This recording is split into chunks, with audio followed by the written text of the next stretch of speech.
With your permission, thank you. Good evening, good afternoon, good morning, and assalamu alaikum to the distinguished panelists and guests who have joined us here today, and to the speakers and participants who have joined us online from different parts of the world. I am Zainab Naeem, and on behalf of Sustainable Development Policy Institute, I greet you all a warm welcome to the seminar titled COP28 and Beyond, Strengthening Climate Action Through Public-Private Partnerships. This session is being organized in collaboration with the UAE Embassy Islamabad office and Pakistan Renewable Energy Coalition. As we all know, that the United Arab Emirates, UAE, will host the 28th session of the Conference of Parties to the UNFCCC in November 2023 at Dubai to unite the world towards agreement on bold, practical, and ambitious solutions to the most pressing global challenge of our time, which is the climate emergency. COP28 is of particular significance as it marks the conclusion of the first global stocktake, a comprehensive assessment of the progress made for climate course correction in achieving the goals of the Paris Agreement. Also, the world, specifically vulnerable developing countries of the Global South, will be looking into the possibility of loss and damage fund getting materialized at COP28. So in this backdrop, I'll go through the objectives of the session today, and then I'll invite Ambassador Shafqat Kakakil for the opening remarks. So the objectives include to delve into the concept of public-private partnerships and how they facilitate the convergence of resources, knowledge, and expertise from private sector to address complex climate challenges at COP28, and to examine how COP28 meetings serve as a platform for catalyzing public-private partnerships for fostering dialogue and promoting joint initiatives that align with the global climate goals. To chart an integrated course of action for COP28 involving stakeholders from government, private sector, and CSOs. To explore how public-private partnerships can leverage cross-cutting-edge technologies, innovation, and research to drive sustainable climate solutions and accelerate progress towards climate targets. Last but not the least, to discuss a way forward for enhancing and attracting investments for strengthening global climate action. We are really delighted and honored that we have with us today Additional Secretary from the Ministry of Climate Change and Environmental Coordination, Mr. Syed Mujtaba Hussain. We have the Excellency, the Ambassador of UAE to Pakistan, Mr. Hamad Ubaid Al-Zabi. We have Excellency, the Ambassador of Denmark to Pakistan, Mr. Jacob Lenov. We have been joined by Ms. Aisha Khan from Climate Change Coalition. We'll be joined by Mr. Zafar Masood. We have the representatives from Amreli Steels, Mr. Abu Bakr Ismail. We have also been joined by Dr. Abdullah Bilhaf Al-Noemi, who is the former Minister for Climate Change and Environment, UAE government. We have also been joined by Ms. Nazir Sheikha, who represents Center for Excellence for Responsible Business from Pakistan Business Council. We also have been joined by the country manager of Pakistan Afghanistan International Finance Corporation, Mr. Zishan Sheikh. And we'll also be having other representatives from private sector. So with this, without further ado, I'd request Ambassador Shafqat Kakakil. He's the Chairperson, Board of Governors, STPR, for the opening remarks. Thank you. So please, I'd request if you can join us here on the podium for the opening remarks. So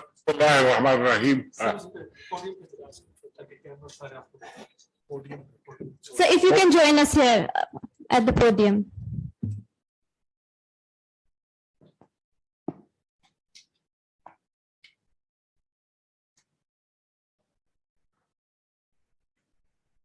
Bismillahirrahmanirrahim.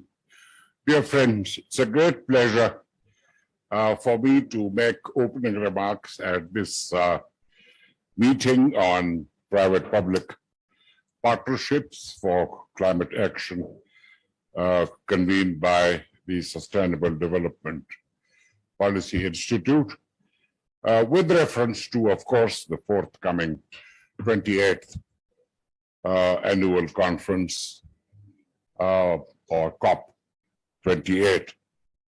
I also wish to thank the Coalition for Renewable Energy and the Embassy of the United Arab Emirates for collaborating with SDPI in organizing this roundtable discussion.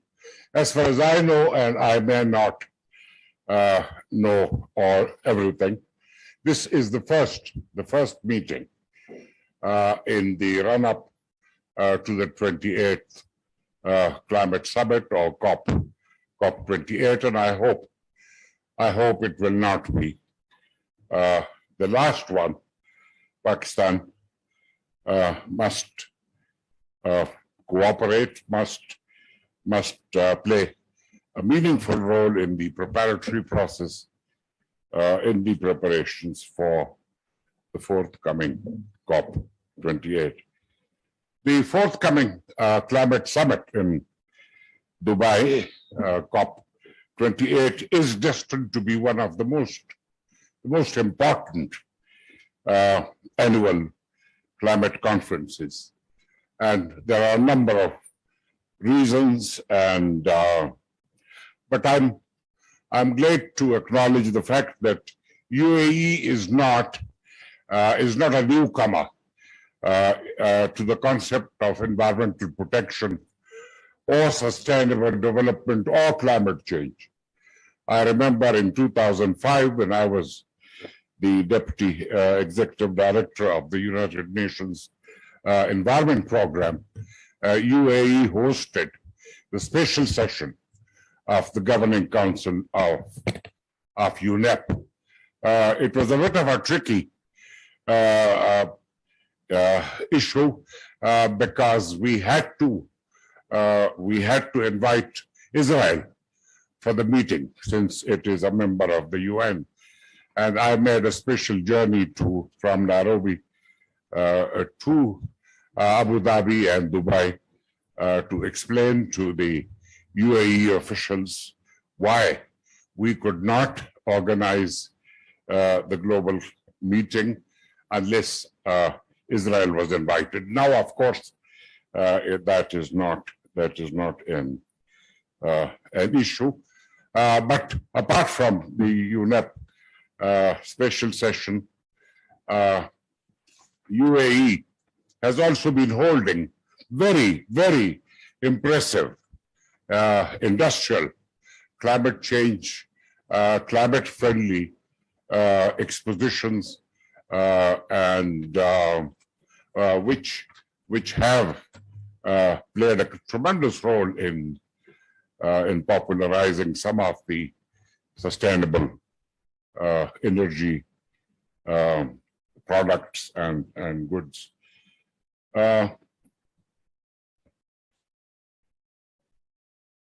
As I mentioned, COP28 is going to be one of the most important meetings, and quite rightly, the UAE is preparing for receiving as many as 80,000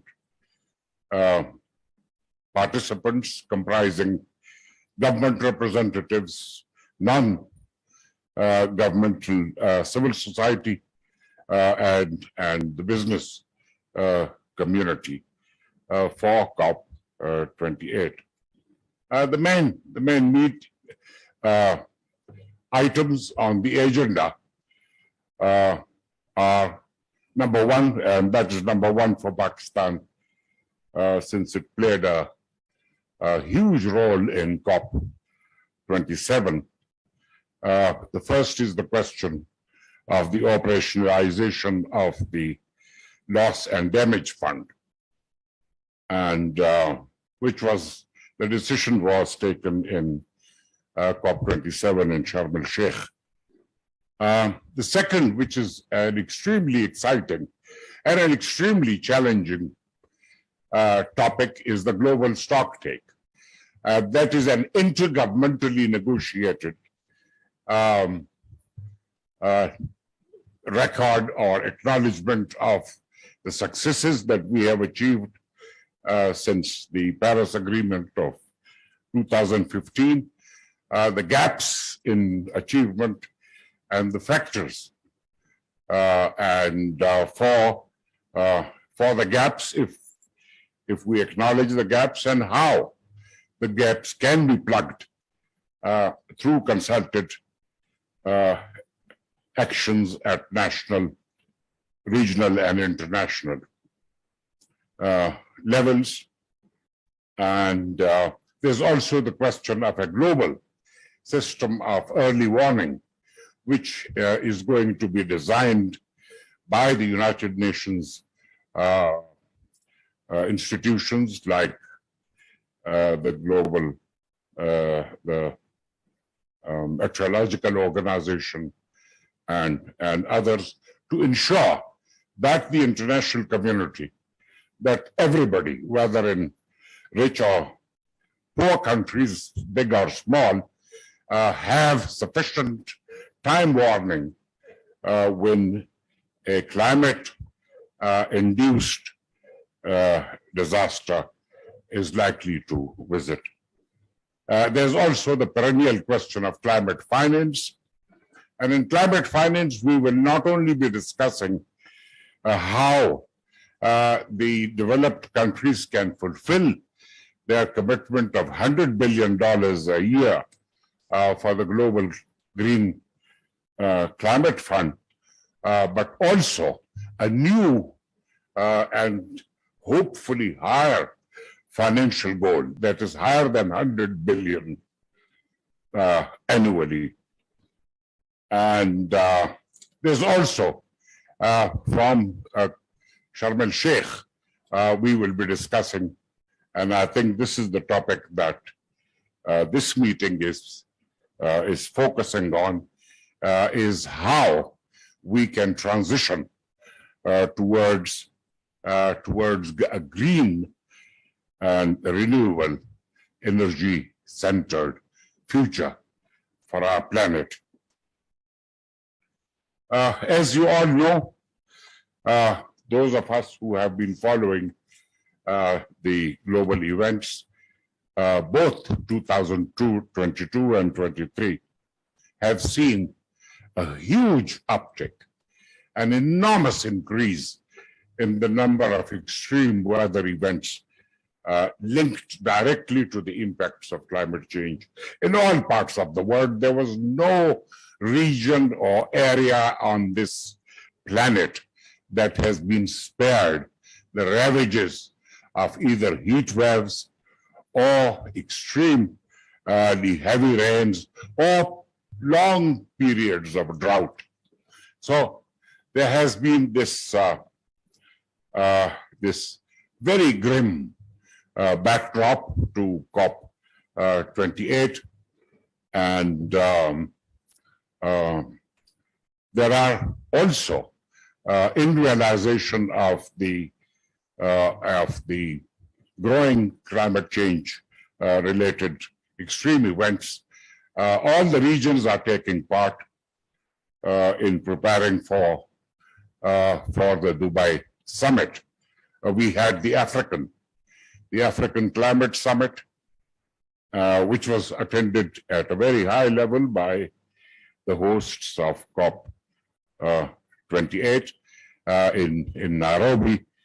The Latin Americans, they've also had a conference, and the Arab states are meeting in the next few days. The West Asian and Arab and Gulf states will also compose their ideas. Unfortunately, South Asia is unable to organize and compose its regional perspective, although South Asia has been and is likely to be a major victim of the ravages of climate change.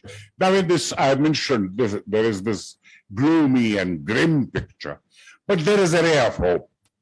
There is a glimmer of hope. And where does this hope come from?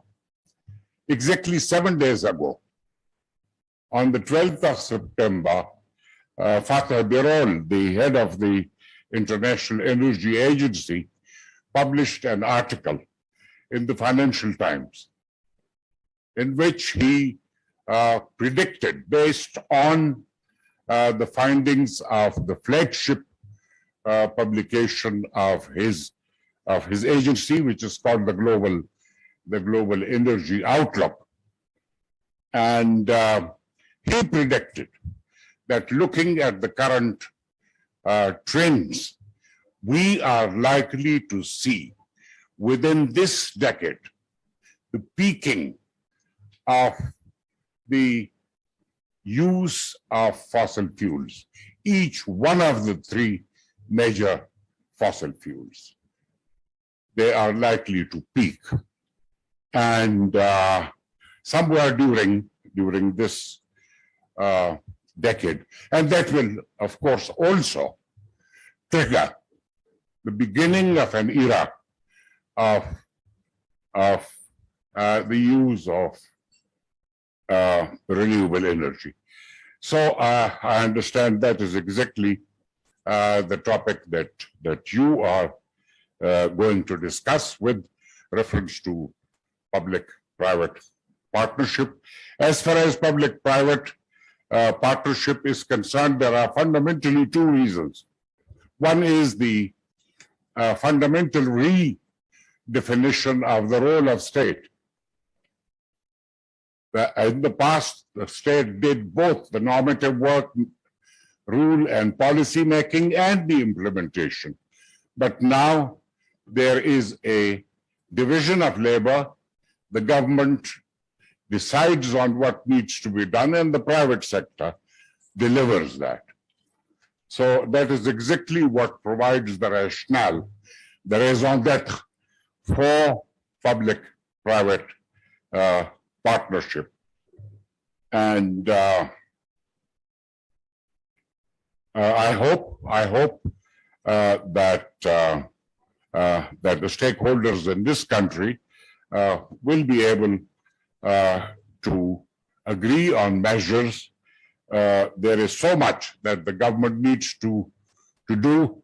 We had the 2020 renewable energy policy, whereby the government was supposed to announce the sites for renewable energy, and the World Bank was supposed to organize an auction, and the decisions for giving the contracts for the renewable energy, solar as well as wind and others, was supposed to be taken entirely on the basis of cost. And we haven't seen much headway in that, so I hope you can agree measures, including public-private partnerships, for implementing in letter and spirit the 2020 renewable energy policy in Pakistan, so that we can look forward to what Fateh Birol has mentioned, a new dawn in which humankind will transit towards a renewable future for the ecosystems, for the people who are now suffering due to climate change, and for our future generations. I wish all of us a very thoughtful discussion this afternoon, and I thank you.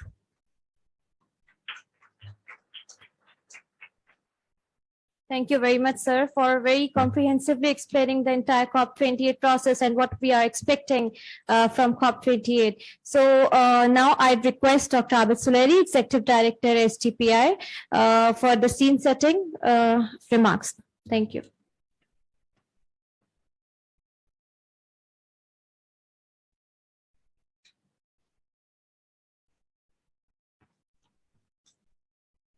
Excellencies on the head table, distinguished delegates, partners, friends from media, private sector, academia, those who are sitting in person, and those who have joined us online. Good afternoon, good morning, good evening, Assalamu alaikum, depending wherever you are sitting and what is the time of the day where you are present. It's indeed a great honor and great pleasure to host you and to host you for this pre-COP28 dialogue, which is themed around public-private partnership for climate action. Now, ladies and gentlemen, climate change, as we know, it is a multidimensional phenomenon. The world is passing through a polycrisis, and then within this polycrisis, one can see climate change is manifesting in different shapes and different forms. It's not only confined to developing countries and under-resourced countries like Pakistan, where we had this super flood of last year. We can see that Honolulu, Hawaii, only last month was suffering from one of the worst kind of fire that, of course, got aggravated due to these extreme weathers. We also see only last week UK having 33, London having 33 degrees Celsius of temperature, unheard of in the month of September. We also see that in July, Beijing received in 4 days the rain that it used to receive in one whole year, and that brought floods. We also see Hong Kong and South China Sea braving these cyclones. We saw countries suffering from drought, floods, and all the extreme weather events that one can think of. And that's why I say that it's not only the developing countries which need to worry about climate change. It is just like COVID-19. So COVID-19, many argue that if it were for disease of poor countries or poor persons, perhaps world could have never get rid of it. But because it affected each one of us, irrespective of our social and economic and geographic status, the world joined hands, and we were able to now today sitting in a composition that 3 years ago perhaps was unthinkable. Similarly, now climate change, it is challenging us all. And because it is challenging us all, we need to think of some multi-dimensional strategy to cope with it. And we need to bring all stakeholders together to take care of it. The recent phenomena, it has also now blurred the definition of vulnerable countries and vulnerable communities, climate vulnerable countries. So one can always argue whether London is less vulnerable or Hong Kong or Beijing is less vulnerable than Badin or Thatta. Of course, all of those, they are suffering from these extreme events and from phenomenons of climate change. And that is precisely the reason that we say that no single government, no single ministry, no single country, no single sector can actually come forward to take care of this challenge. We have to all join our heads and hearts together, and we need to think of the solution. And that's where private sector comes in. I confess that for long, we used to think that private sector is the root cause of problem. But now we know that without involving private sector and without making them to be part of solution, most of it that we are planning to do would remain futile. So for any meaningful climate action, we need to have private sector with us. And that's where I can think of some of the best examples where government and private sector, when they actually come together, they can create wonders. And I'm referring to a city in the world which is carbon zero city. It is completely green city, and it is being done with the help of the government of that country, the private sector, these companies like BP, Shell, Occidental Petro, Total Exploration, WWF, Mitsubishi, Matsui, MIT, Imperial College. So all of them, they have joined hands with the government of UAE, and they have actually now turned this city, Masdar initiative, and the city of Masdar is the only city right now on planet which rightly claims to be a carbon zero city. And that could only happen because the government and private sector and academia and non-governmental sector like WWF, all of them, they joined hands and they actually work towards a solution. They are working towards renewable energy. They are working towards green technology. They are working towards global sustainability initiatives. They are working towards net zero initiatives, and they are working towards education on science and technology and on renewable energy. The second example that I can quote is the country that actually leads in showing way forward for carbon market and carbon trading initiatives. And I'm referring to Denmark. So Denmark, again, is a country that has led the world in actually practically showing that how government and private sector, they can work together and they can capture on this challenge of carbon emission into carbon trading and carbon marketing.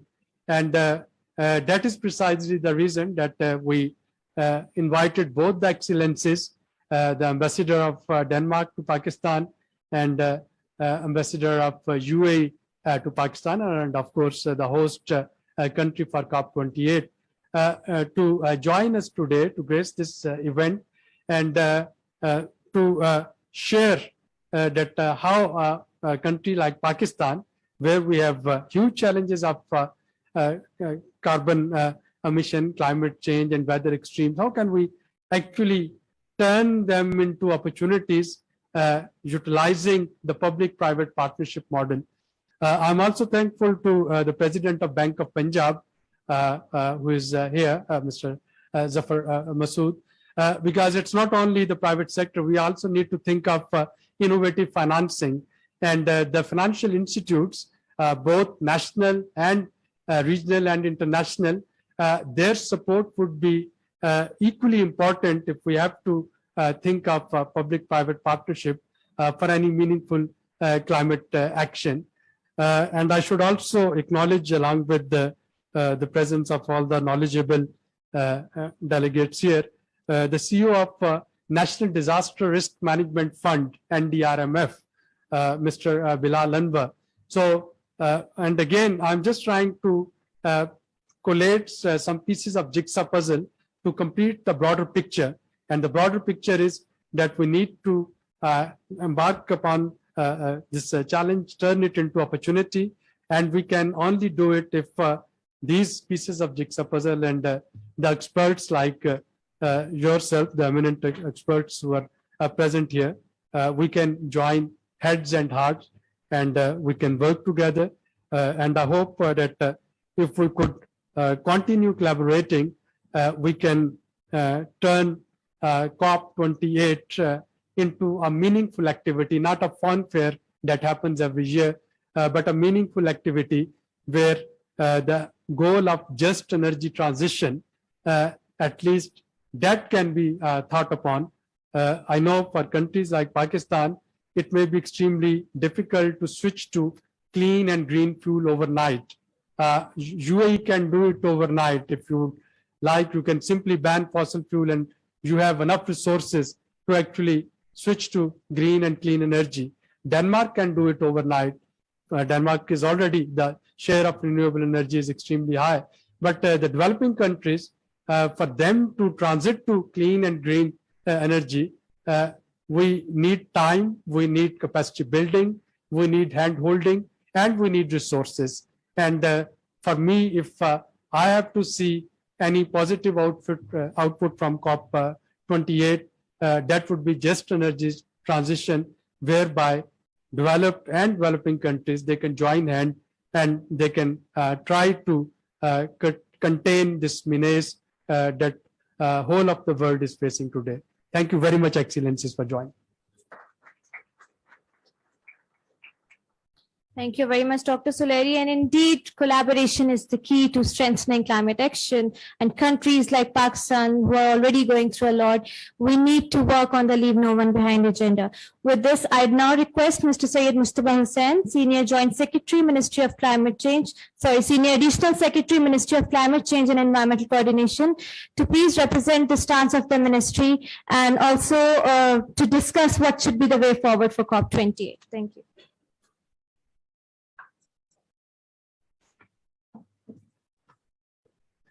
Bismillahirrahmanirrahim. Excellencies, colleagues, ladies and gentlemen, good afternoon. And allow me to thank SDPI for holding this very important session of public-private partnerships for climate action. Very rightly said that without the support of all stakeholders, the government cannot do everything on its own. And by collaborative action, we understand that it has to be a whole of the nation approach if we have to progress climate agenda within Pakistan. Allow me to also highlight some of the very important initiatives of the government of Pakistan. And one of these crowning achievements was the development of National Adaptation Plan that was approved by the cabinet a few weeks back by the previous cabinet. And under this initiative, which is a very comprehensive initiative, and we have looked at the whole element of how do we progress if we have to adapt to climate change.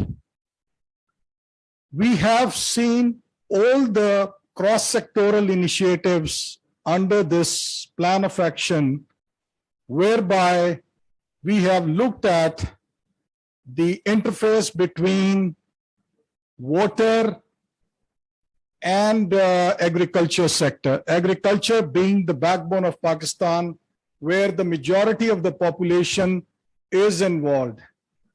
And not only that, we have looked at the other sectors of development, energy, water, other cross-sectoral interventions, infrastructure, disaster management. And again, we have looked at the whole concept of how do we progress this agenda if we don't focus on human capital development.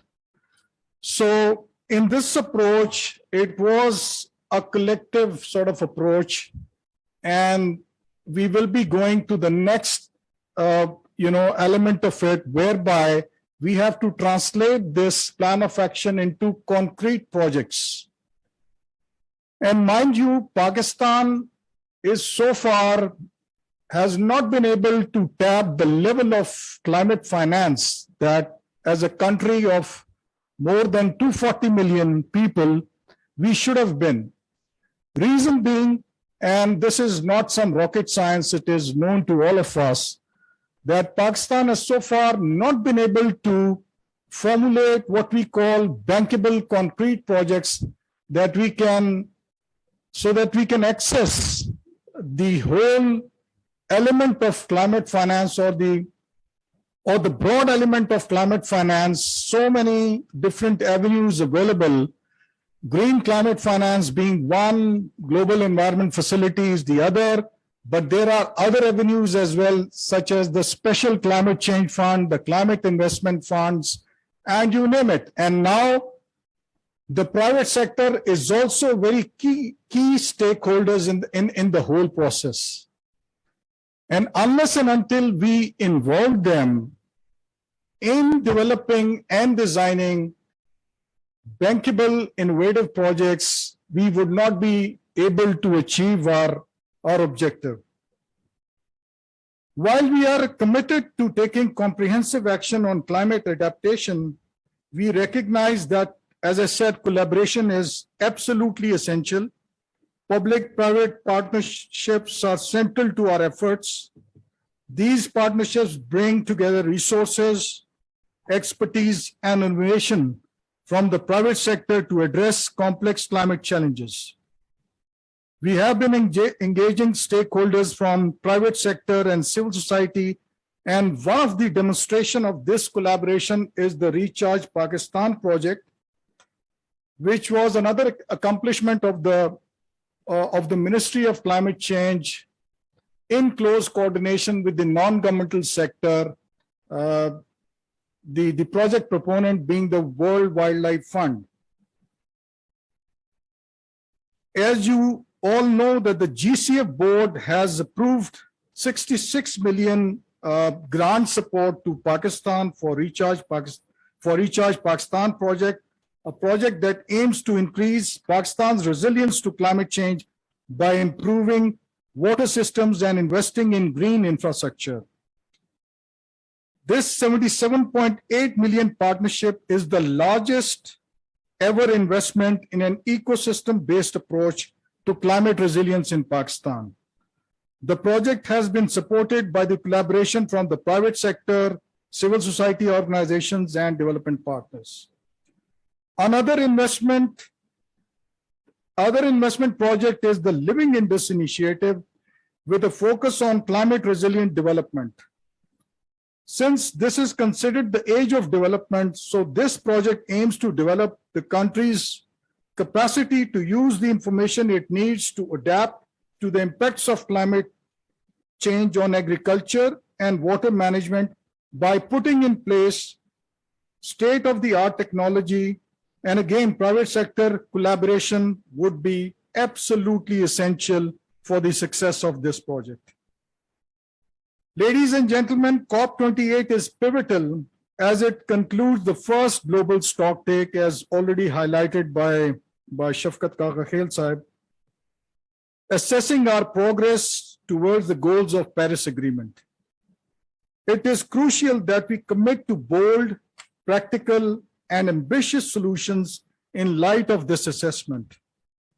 Moreover, the urgent need for a loss and damage fund remains, and COP28 presents a crucial opportunity to ensure its materialization. For countries like Pakistan facing the dire consequences of climate action, this fund is more than just an inspiration, it's a lifeline. We must seize this opportunity to facilitate fruitful partnerships between international partners, governments, the private sector, and civil society organizations. We do realize and expect that at COP28, the role of private sector for mobilizing climate finance will be highlighted as a way forward for addressing climate action. For this, the ministry is open to collaboration, and so I urge all the stakeholders today to commit and collaborate for strengthening climate action in Pakistan. We are in a state of climate emergency, as already highlighted, and need your support to strengthen our commitments for addressing the climate crisis. I would like to once again appreciate Sustainable Development Policy Institute for organizing this diverse panel today and bringing together stakeholders from public, private, and civil society organizations. This shows the will of the stakeholders for addressing climate crisis. I look forward to the recommendations from this session. It is through collaborative efforts like these that we can collectively work towards building a more sustainable future for Pakistan and the world. Thank you. Thank you, Mujtaba Sahab. And Mujtaba Sahab had 2 other parallel meetings and commitments, but that's ministry's always receptive attitude towards civil society and the importance that he gives to this topic that he agreed to join us. Thank you very much.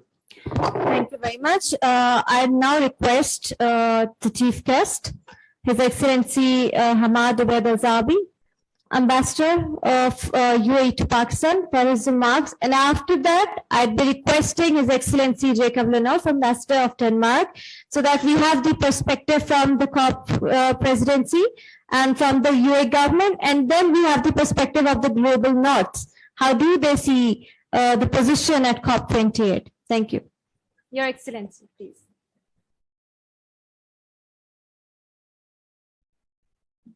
بسم الله الرحمن الرحيم السلام عليكم ورحمة الله وبركاته بسم الله والصلاة والسلام على رسول الله.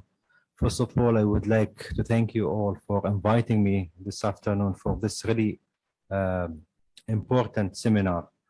And I think this initiative really important and very critical time since the whole world facing this challenges around the world. And I'm sure now all the presidents, all the head of states now in New York attending the United Nations 78th General Assembly, definitely this issue will be one of the main topics they will discuss in New York, either on the United Nations or on the bilateral discussion. And since His Highness Sheikh Abdullah bin Zayed, the Foreign Minister of UAE, leading the UAE team in New York this time, COP28 is one of the main subjects on the UAE agenda.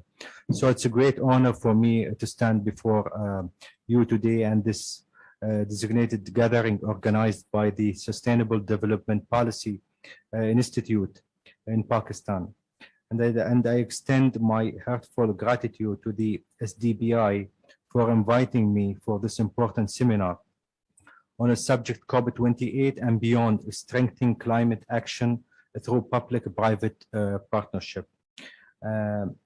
Before I start talking about the subject matter, I would like to commend Pakistan for its commitment to addressing the pressing issue of climate change. Recognizing the urgency of this crisis is actively seeking solutions through international cooperation.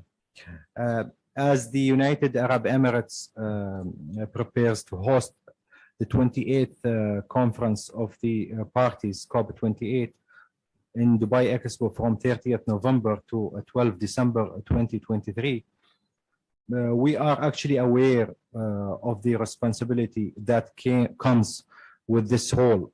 And we understand that COP28 is not just another conference. It is a moment in the global fight against climate change.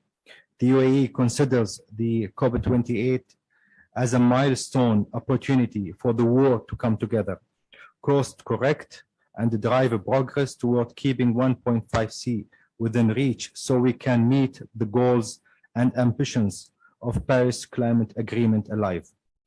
And we are committed to using this opportunity to accelerate global efforts to tackle the effects of climate change, preparing for the first global evaluation of Paris COP21 by enabling an inclusive solutions-oriented COP28, and to building a trust and restoring confidence between all parties in the negotiations. The global stock take will highlight how far, of course, the world is on keeping global warming in check. There is an urgent need to respond to this with a plan of action that is inclusive, ambitious, and bold. The theme of today's seminar, Strengthening Climate Action through Public-Private Partnership, resonates deeply with the UAE approach to addressing climate change. And we firmly believe that tackling this global challenge requires the collective efforts of governments, the private sectors, civil society, and international organizations. Public-private partnership, an important role in advancing climate action by unlocking sustainable funding for climate projects and initiatives, enabling the development of innovative technologies and sustainable practices. In the UAE, we have seen the change power of public-private partnership in our own journey towards a sustainable future. Our nation has made significant investment in renewable energy, green infrastructure, and sustainable agriculture, all of which have been made possible through collaboration with the private sector. As we prepare to host COP28, we are committed to fostering international cooperation and partnership to accelerate climate action. Our goal is to create a platform where governments and businesses can come together to exchange ideas, share best practices, and for innovative partnership that will drive a global progress on climate change. And I'm glad to share that COP28 President designated Dr. Sultan Al-Jaber have visited Pakistan first week of July and met senior government here in Islamabad, diplomatic officials and youth climate advocates to discuss all the issues linked to the COP28 agenda. Ladies and gentlemen, climate change is a global fight and it demands a global solution. And I think it's really important to unite, act, and deliver to run it into real results. And let's launch a new and optimistic future that puts the world and the climate positive pathway and offers an opportunity for all.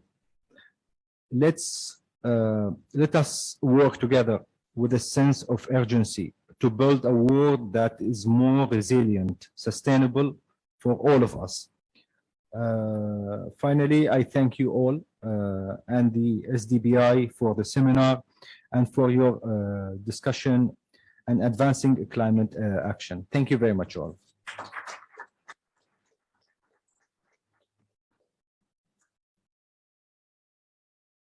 Thank you very much, Your Excellency, and your presence indeed is significance for this session, and also it highlights that the commitments the UAE government has regarding climate action and strengthening the climate action through public-private partnerships. Now, I request His Excellency Jacob Lenov, the Ambassador of Denmark to Pakistan, for his remarks and also to suggest a way forward for Pakistan at COP28. Thank you.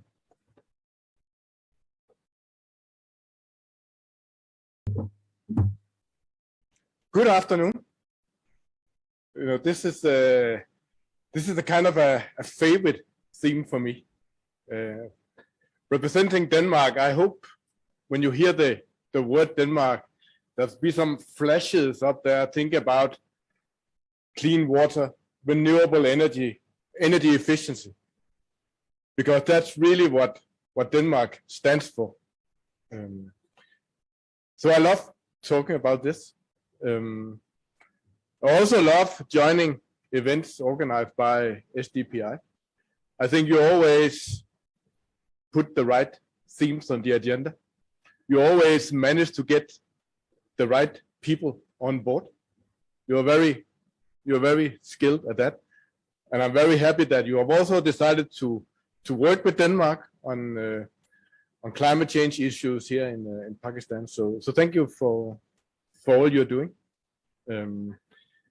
Minister of Climate Change, I hope they're still here, even though the speaker, additional secretary, just left.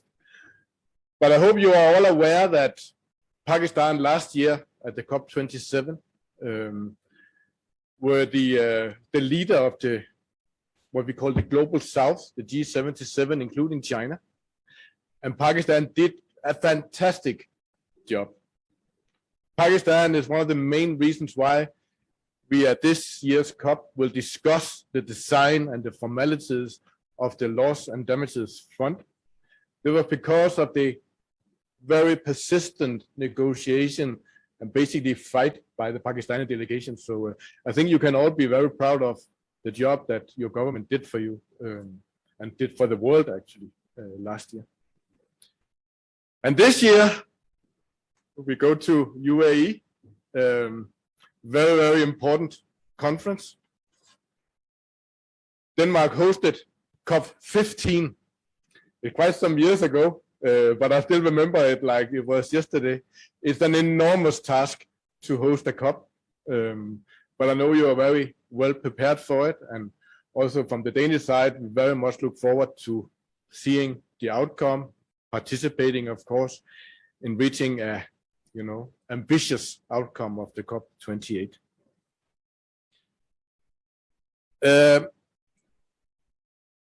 COP28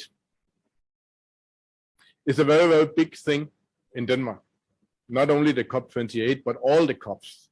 And the whole climate change agenda is a very, very big thing for Denmark. And it has been like that ever since I was a small kid, a small boy at the countryside in Denmark, running around in shorts and playing. At that time, when I was growing up in Denmark, it was pretty hard times, 70s and early 80s. We had crisis, barely on the brink of default. And why? Because we were too dependent on imported oil. We couldn't afford it anymore. So we had what we call now an oil crisis. The politicians, they forbid cars on the streets every Sunday and did everything they could. But they also realized that they have to fundamentally change the society and the economy of Denmark. Why? Because imported oil was too expensive. It was too unpredictable, too risky. And at the same time, it was also emitting too much carbon. It was polluting our atmosphere, causing climate change. So we have some very brave politicians that we can be quite proud of now, that they made this very brave decision that Denmark will become climate neutral. We will work towards that. We have reached that now, not overnight, sir. It took quite some years. It's actually been taking like 50 years to achieve that.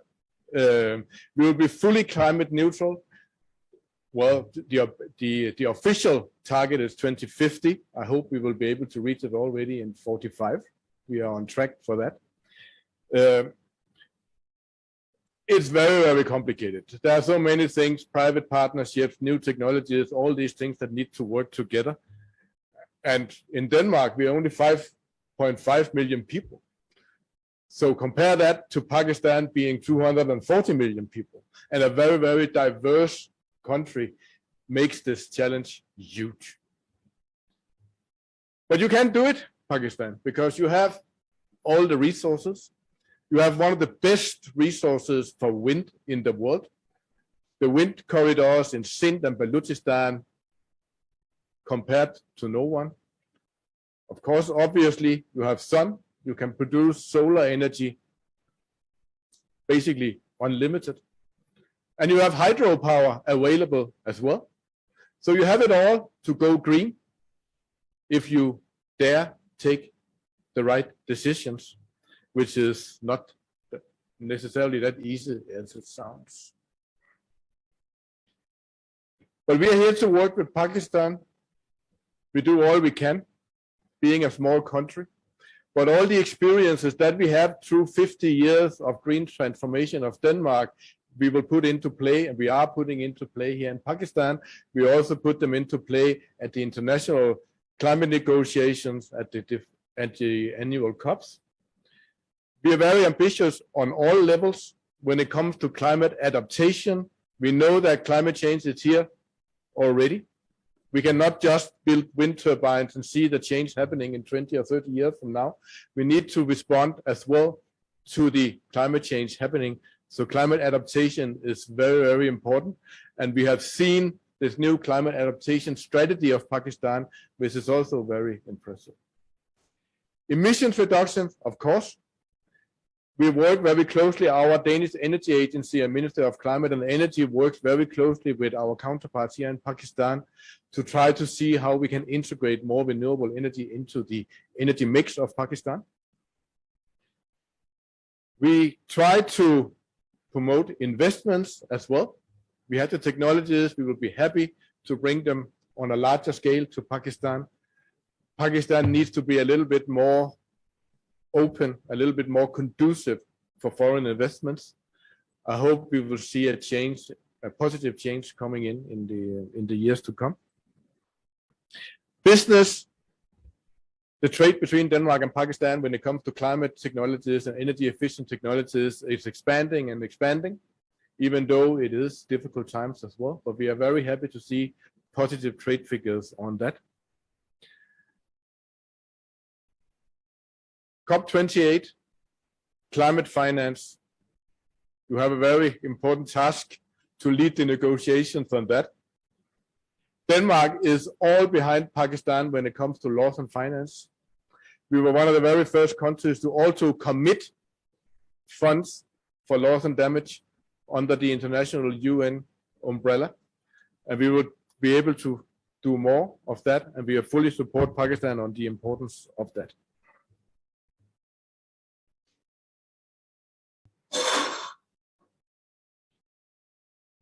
For Pakistan to take another step, private partnerships, private-public partnerships is definitely a key. It has been a key in Denmark throughout our transformation. We are here to also support Pakistan on that, to facilitate government, private sector working more closely together. Denmark and Pakistan being partners on climate change battles, meaning that it's not only Denmark providing expertise to Pakistan, we have a lot to learn from Pakistan as well. It is a true partnership. And the steps that you are going through now, Pakistan, is something that we can learn from in Denmark, but also the whole global community can learn a lot from that and take it on to the table of the COP28. I will follow that very closely. We all are in Denmark and we wish the best for COP28 because it's too important for the world not to be successful and ambitious on that. Thank you.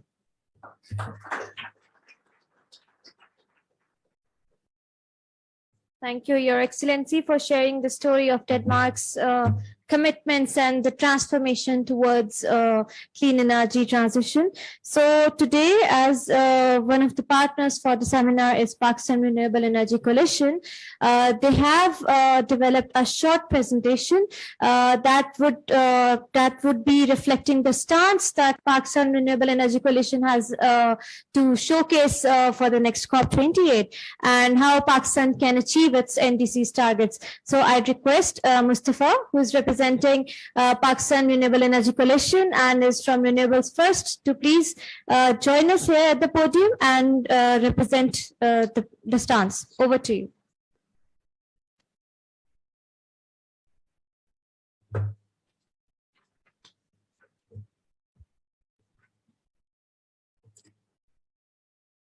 Honorable dignitaries, respected colleagues, friends, Assalamu alaikum, and a very good afternoon to you all. I guess when we came up with the idea of this very important topic, the goal was to kickstart a process, and the process of Pakistan's engagement with the global community around COP. And I guess, as has been highlighted before by the speakers, this COP becomes all the more important because not only of the venue, but of its importance in the series of COPs. What needs to be done is pretty important. And I think this COP might prove to be the most important action COP instead of ambition COP. And I think that's where we feel like there is a lot of opportunity and work that needs to be done. Let me briefly introduce you to the Pakistan Renewable Energy Coalition. So we are a group of allied organizations and individuals collectively working towards accelerating the growth of renewable energy in Pakistan. Our primary objective is to facilitate the rapid growth and integration of renewable energy in the country's overall energy mix. We are looking at the ARE Policy 2019, the Paris Climate Agreement, and subsequent climate pacts and energy pacts as our guiding stone towards, as a guiding light towards action in terms of energy and climate. Some of our members, so let me briefly, I guess, introduce them to you as well.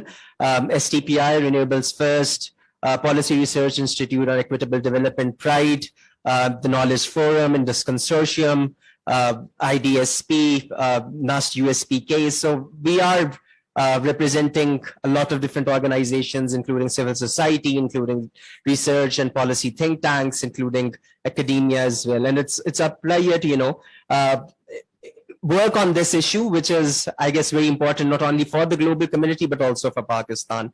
On those lines, just highlighting quickly the work relevance of our members. We do a lot of research, policy, advocacy work. We work with networks, campaigning, media engagement around different issues such as energy transition, such as acceleration of renewables, investment in renewable energy, as well as climate and net zero, including addition of community perspectives in ensuring a just and equitable energy transition. So moving on to the crux of the issue, and I think this was also highlighted by Ambassador Shafkat Kakakil very well, that IEA is predicting that the globe might have seen GHG emissions peaking in 2022. And this presents a wonderful opportunity for us to, see that there is a lot of potential for wind and solar to scale up. Currently, wind and solar is representative of almost 12% of the global electricity. But what we see definitely is that fossil fuels could begin a new era of decline from as early as 2023. This was something that was also highlighted in Mr. Fateh Barul's recent work. And we see that this might be a very early reality, and that requires for us to scale up renewables at a speed that is unprecedented as of yet. What is also quite alarming is that the energy sector in Pakistan and the globe is not on track with the 1.5 degrees Celsius goal. Not only do we see, if I may, not only do we see a gap in terms of policy, we also see a gap in terms of ambition. So while we do see that there are a lot of announced pledges, we still feel like there is a lot that needs to be done for those pledges to be met. And even if all of those pledges are met, we still wouldn't be able to meet the target of 1.5 degrees C by 2100. And as per the IEA, even if implemented fully, the net zero pledges will still see a global warming of around 1.7 degrees Celsius. So what this essentially means is that not only are we lacking in terms of ambition, we also need to work more towards action. And that is why I think this COP becomes all the more important in terms of a goal, in terms of a guiding beacon, and that should be the tripling of global renewable power capacity by 2030. What it essentially means is that we will be looking at somewhere around 11,000 gigawatts by 2030. That would mean an addition of almost 7,200 gigawatts in the next 7 years. And that is, again, a massive commitment. But like the Honorable Delegate also mentioned, this is something that needs to be done if we need to meet the target of 1.5 degrees Celsius. There is also a major challenge of the clean energy investment, and that is unfortunately that we are still trillions short in terms of the need and requirement of clean energy investment. As per, again, the IEA and Carbon Brief, investments must triple to almost 4 trillion by 2030. And currently, the investments on recent trends would only be half of what is needed to reach 1.5 degrees Celsius. So a lot more needs to be done, both in terms of finance and ambition. We were also, I guess it was also highlighted earlier that there is a lot of potential where oil and gas is currently transitioning towards renewable energy. And we feel like the fact that this COP is happening in UAE, and we see that the UAE in itself is transitioning away from oil and gas towards renewables, there is a lot of opportunity of oil and gas to transition towards renewables as well.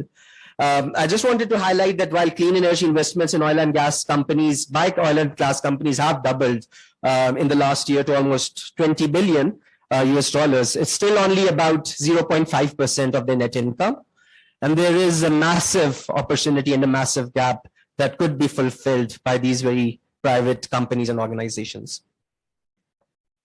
There is also the angle of sustainable debt, whereby a lot more that needs to be done.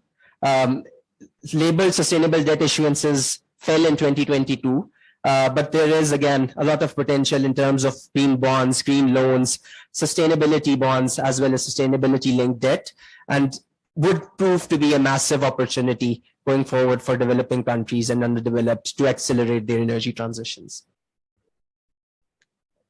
While I highlighted that, the investment needs are massive, there is also the opportunity in terms of the global annual gross capital formation or investment that is happening right now. And the good news is that there's almost 22 trillion in terms of total annual investment every year. That is almost 5 times of what we need for the scale up or for the ambition that I highlighted earlier. So when we say that investment and finance and industry and private sector have to mobilize, I think it's very important to understand that for every dollar that is being spent on oil and gas right now, almost $1.7 are being spent on renewable energy. And that is something that needs to be massively scaled up. Developing countries require almost 160 to 340 billion per year by 2030 to adapt to increasing climate impacts. And this is projected to go up to almost 315 to 565 billion by 2050. As emphasized at COP27, I guess adaptation finance to developing countries need to be increased by almost 5 to 10 times. And that requires massive commitment from the developed world towards energy finance. When it comes to public and private finance and partnerships,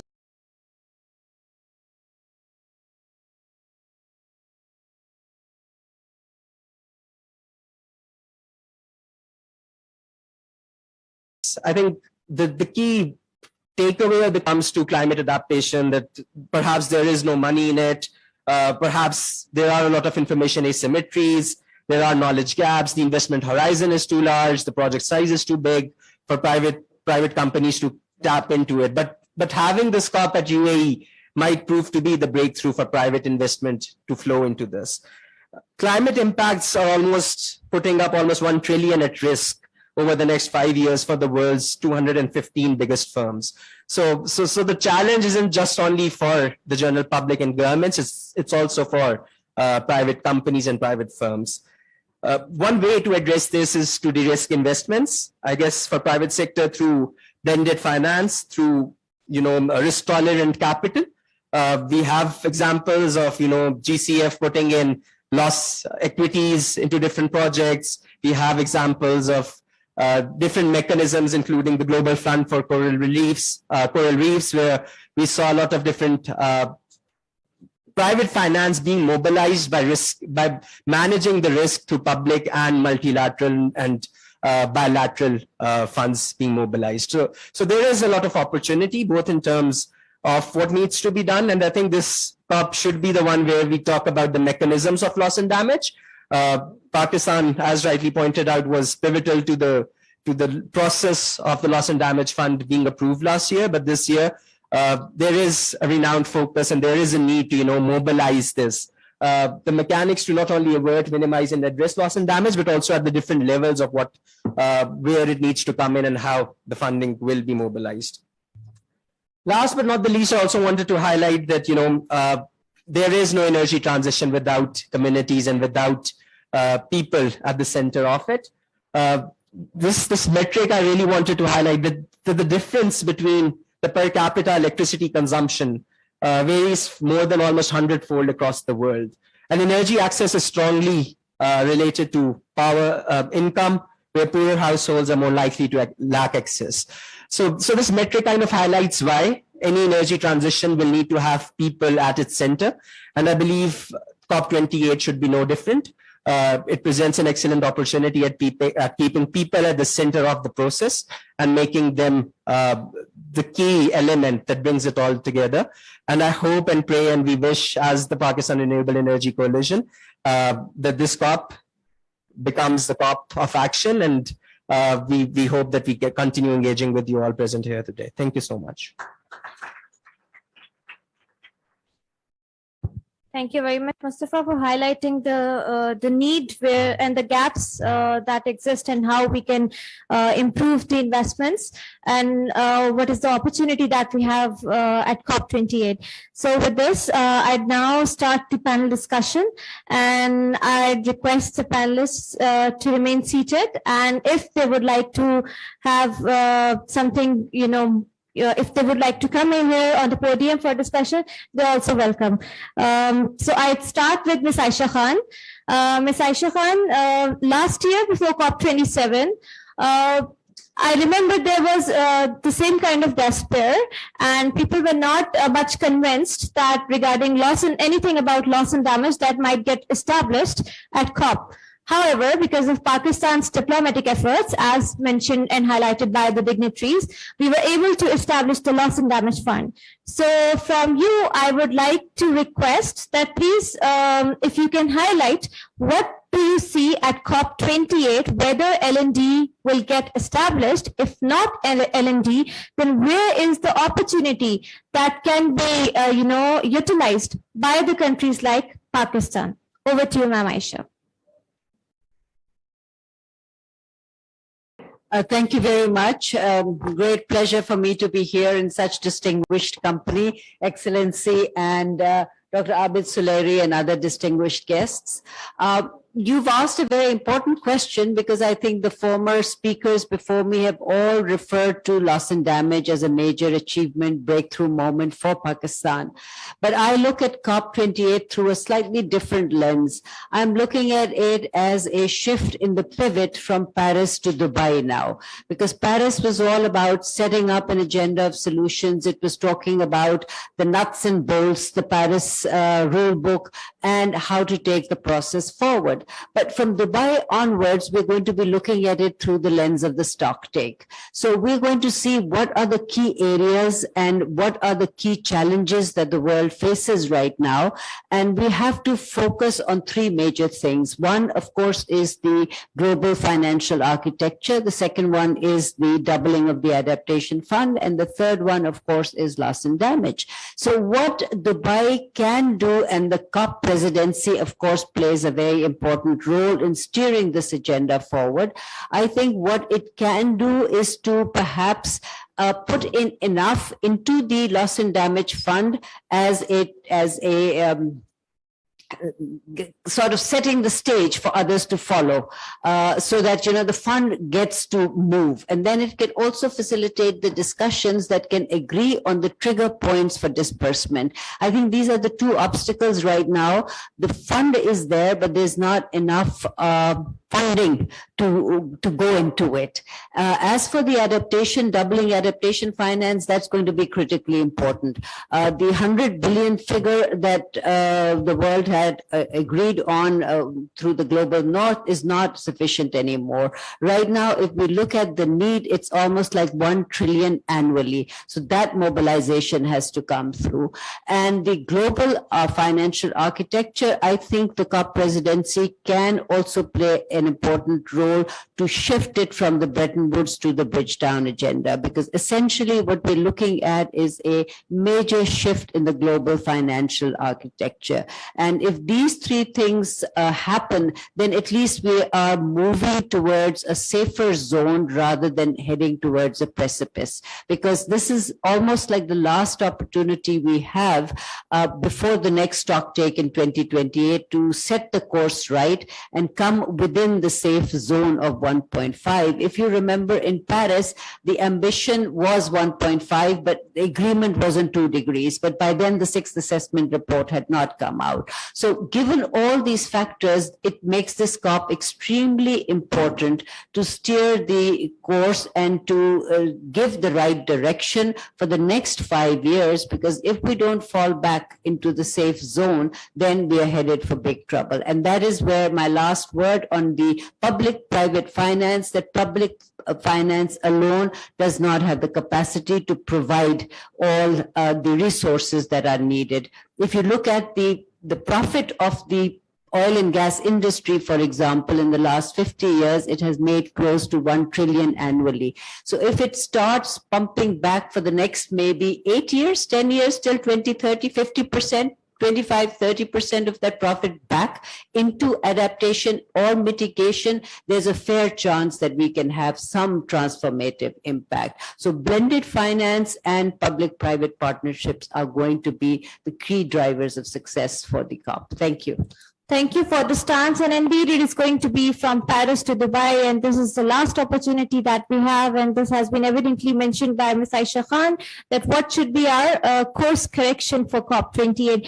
So before coming to Zafar Masood Saab, the President, Bank of Punjab, I'll also request Mr. Zishan Sheikh from International Finance Corporation, so that he's the next panelist after Zafar Saab, and I'll be taking him for the stance on public-private partnership. So, Mr. Zafar Masood Saab, since you're representing a public entity here, and I believe that the Bank of Punjab has already been doing a lot in terms of climate mitigation and in different sectors. So, how do you see, as Aisha has mentioned, that blended finance has to be there, and this is the last opportunity. How do you see the banking sector in the role of banking sector in mobilizing the finance and strengthening climate action, particularly now when we are in a state of climate emergency? Over to you, sir. Thank you very much, everybody. Distinguished guests. SDPI, my felicitations for organizing yet again a very enlightening sort of roundtable to discuss a very important subject.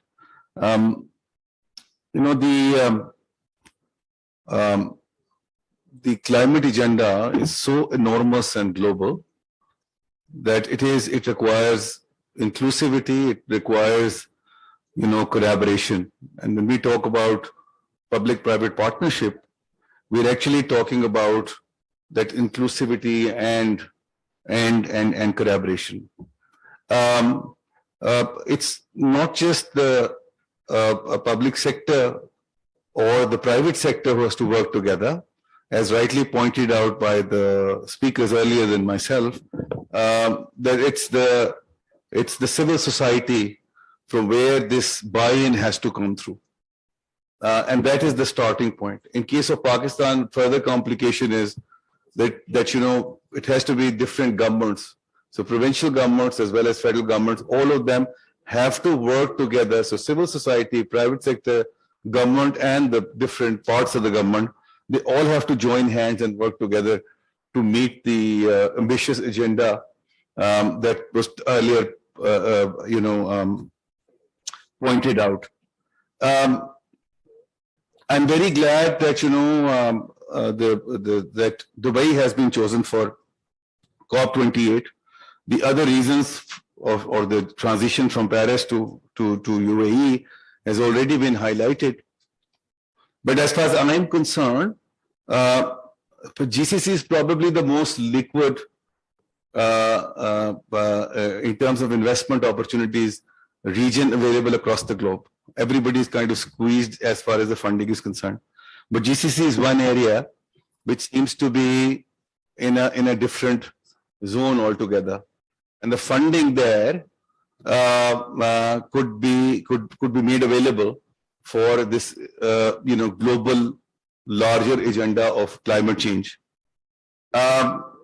In the recent times, we've seen that there has been a lot of interest from the GCC region for bankable projects in Pakistan. We've seen recently, it's at the verge of financial closure, is by the Kuwait Investment Authority, a water project in Sindh. So first of its kind project. There is wind and solar investment by the UAE government. The Denmark government also invested in it. I always talk about in our case, and I would like to expand that in the larger agenda of PPP as far as COP28 and its wider objective is concerned, is public sector risk with private sector delivery. So as far as I'm concerned, this is the public sector risk and private sector delivery, which has to collaborate together to meet this very ambitious agenda. The aspect of delivery is, while it rests with the private sector, but on the government sector side, it's the regulatory environment which needs to be made more robust and driving different industries in the direction that we want them to go in. So for example, in UK, I think it's 2030, that the cars have to be either hybrid or full electric. Those kind of things are necessary on the regulatory front, which I think are missing, and perhaps COP28 can nail it down and make it into more concrete sort of steps for each country on what is required on the regulatory front, learning from the other. On the other hand, the viability gap fund, the blended financing that we've been talking about, yes, the blended financing is the way to go, but blended financing also comes with a cost. So we need to keep in mind that the government's viability gap fund is something which is important as far as the PPP agenda is concerned for climate change. The element of additionality has to be debated and sorted out threadbare, and this is what I expect would happen in COP28. Very important for the banking industry.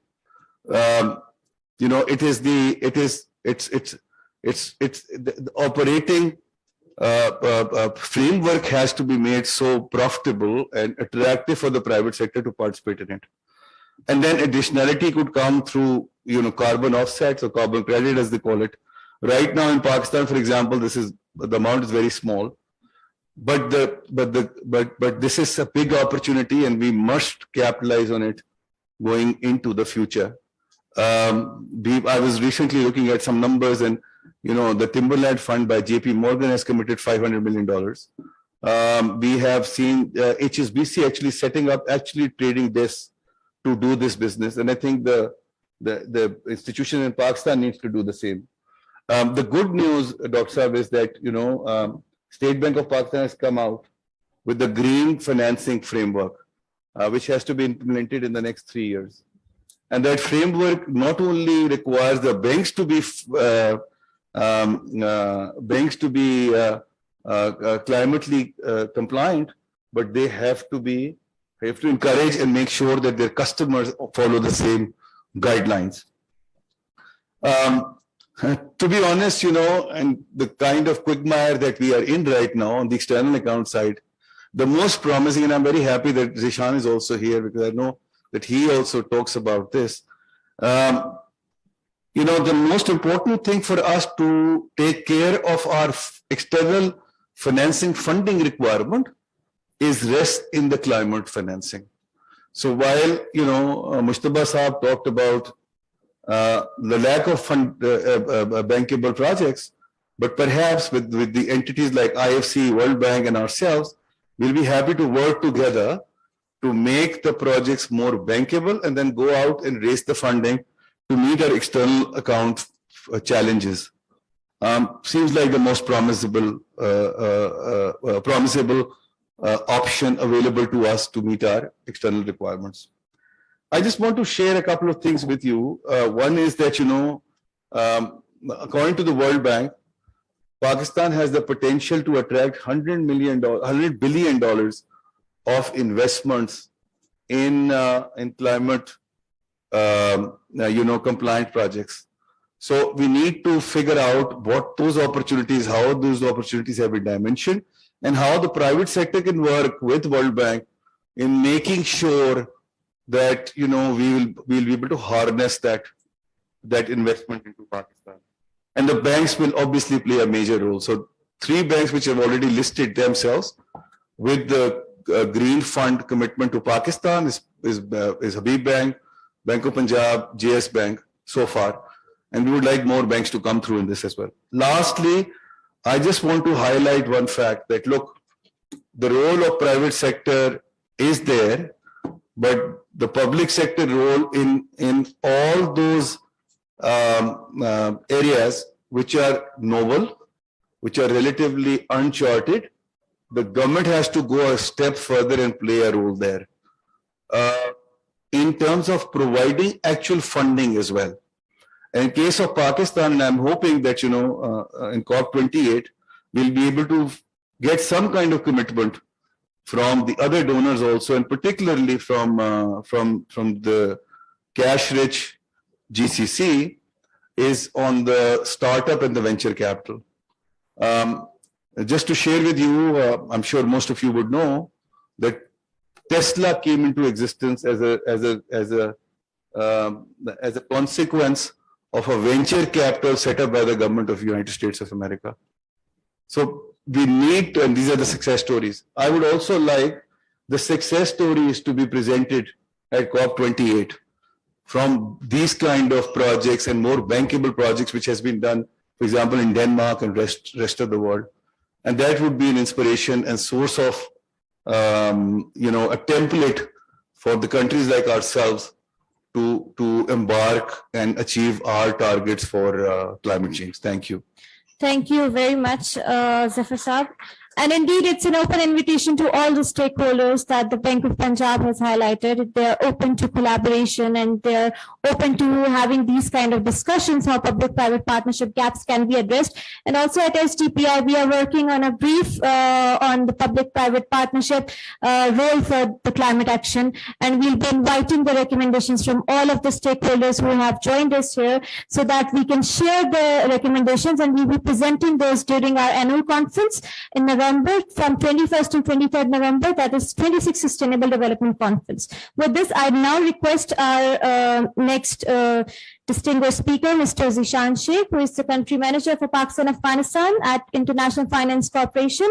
If you can, Zishan, if you can highlight what sort of, the best or the right sort of regulatory framework or a regulatory plan that can support the public-private partnerships in Pakistan should be there if it is not there already, and how public-private partnerships can be strengthened to mobilize the climate finance in Pakistan. Over to you, please.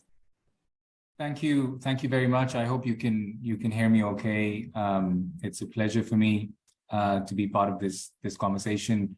Apologies for not being there in person. I'm traveling, but this is an important discussion, so glad to be part of it. Let me begin by thanking STPI for organizing this very timely discussion on a topic that is very close to IFC's heart, both in terms of the climate agenda and what we are doing around the world as well as in Pakistan, but also in terms of COP28. We're part of the advisory committee to the UAE government on COP28 and are actively involved in shaping some of the discussions. And in that context, Pakistan is an important country for us, and we're very sort of happy and supportive of bringing discussions around Pakistan to the fore. So a couple of points to make, and then I'll address your point on sort of PPPs and what is needed. Several of the speakers talked about the need on climate financing, and I think it goes without saying that the funding that is required to meet the climate challenges globally as well as in Pakistan far outstrip the funding available in the public sector. To throw some numbers at you, around $2 trillion a year is what is needed to keep globally the country on track. Last year, the latest data I saw was about $1.6 trillion. Less than 10% of it comes to the emerging markets. So the vast majority of the funding that is currently available for climate-related investments is happening in the developed world. So the developing countries of the world, which are very, many of them are very climate vulnerable, have a huge challenge in attracting funding to meet the investments that are needed to further the climate agenda. The World Bank and IFC put out a report last year called the Country Climate Development Report, CCDR. Some of you may be familiar, and that talks about Pakistan needing between now and 2030 around $350 billion in investments to try and manage some of its climate vulnerability. Of that, if I remember correctly, it's about $150 billion for adaptation-related investments and about 200 or so for resilience and mitigation. So these numbers are of a magnitude that no government in Pakistan or any developing country can come anywhere close to that. So the role of the private sector, in our view, is a necessity, and without it, realizing even a fraction of what is needed is going to be challenging. And in that context, public-private partnerships have, of course, a big role to play. I think one of the objectives, one of the things that we're pushing for during COP28, and this is something I think the Pakistan authorities and other stakeholders, we would encourage them, and I do so in conversations with the government, is COP28, as I think a number of speakers have also said, is more than just making commitments. It's more about how you convert the commitments that have been made into tangible investment opportunities, right? So the various commitments that Pakistan has made around NDCs, Paris alignment, etc. How do you actually convert it into tangible investment opportunities? And the one thing that sort of keeps coming up is bankability or availability of bankable projects, right? So to our mind, there are two sides of this issue. One is on the demand side, i.e., there has to be sufficiently well-developed projects. And as Zafar Saab also said earlier, the availability, there is a real shortage of bankable projects. There is a lot of talk, but in terms of tangible projects, most people struggle to think beyond solar IPPs, right? And that's a very vanilla and a narrow way of looking at there's a lot more, and I'll talk about some of the other sectors where we're active in other countries as well as in Pakistan. So I think there is a challenge on bringing the demand side up, right? So working with stakeholders on the private side, public side, coming up with tangible opportunities for financing, and you will find private capital willing and able to invest in these local as well as international. The second side, which was also alluded to earlier, is on the supply side, i.e. finance. So the green climate framework that the central bank, the bank has issued is something IFC spent almost 3 years developing with the central bank. And it was issued last year. And the idea is to build capacity amongst the banks in Pakistan and encourage them to invest in climate-related projects. And there are 2 or 3 banks that are very progressive, Bank of Punjab, of course, being one of them, Habib Bank being another one.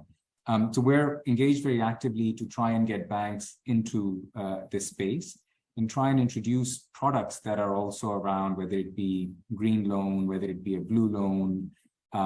Where currently this morning I was in a meeting in what will hopefully be Pakistan's first sustainability linked financing, which one of the earlier speakers also alluded to. So these are things that are happening in other parts of the world, and in Pakistan is not yet caught up.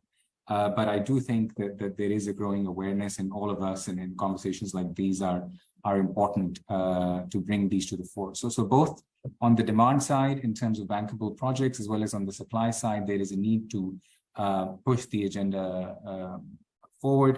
And I hope at COP28, the Pakistani authorities, and of course STPI and others have a role to play in this, will make sure that there is a credible delegation going from Pakistan, which comprises of public and private sector people. So this would be, I get a chance to interact with delegations from different countries, and I can assure you some of the best delegations I've met in prior COPs are those that come very well prepared with leading banks, leading corporates who have an agenda and have sort of used these forums for that kind of an opportunity. And being in Dubai, that would be for us is something critical, and we're again happy to help in facilitating some of those conversations.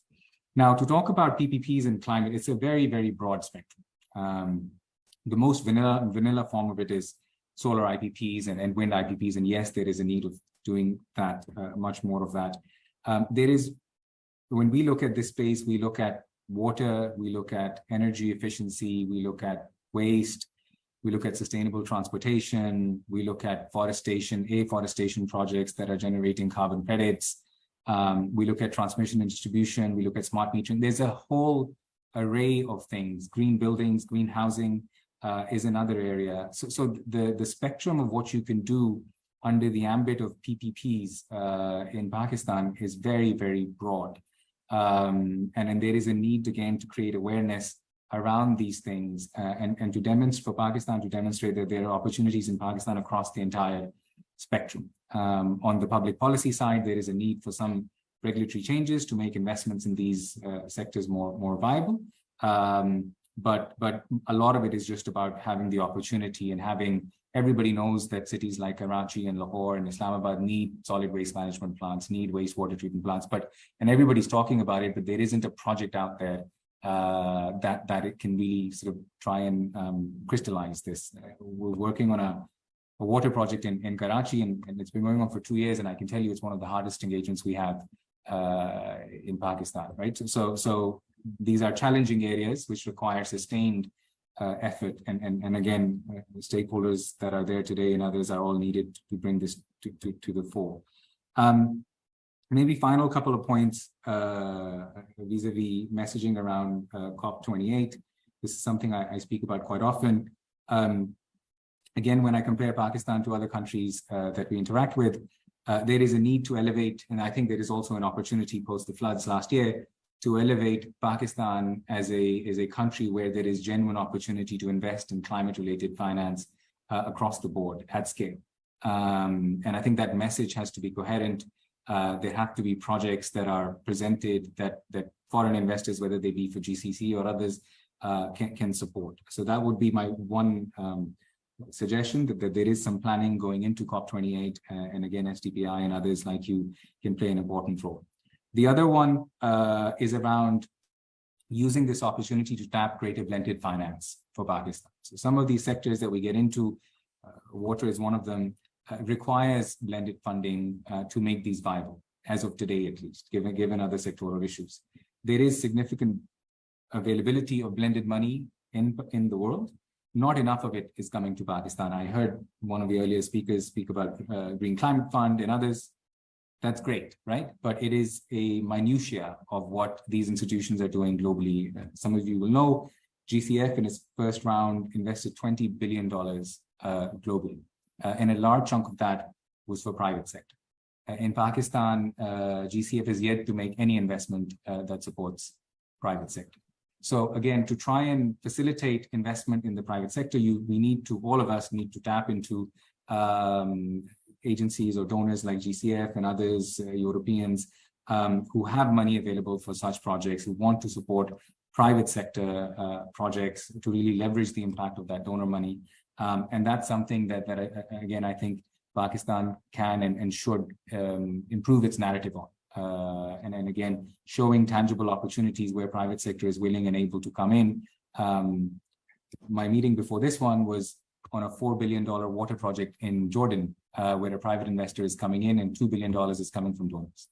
And one of them is Green Climate Fund. Right? So and Jordan is a much smaller country than Pakistan, and both in terms of needs and funding. So the point being that there is money out there. It's about putting a proposition out there to people which shows that you can leverage it through private sector financing. So I'll stop here. This is a topic I feel very passionate about and can go on for an hour, but I'll stop here. And again, thank you for the opportunity. We're very happy again to collaborate with SDPI and others on this road to COP28, and very much keen to support the public-private partnership agenda in the country going forward.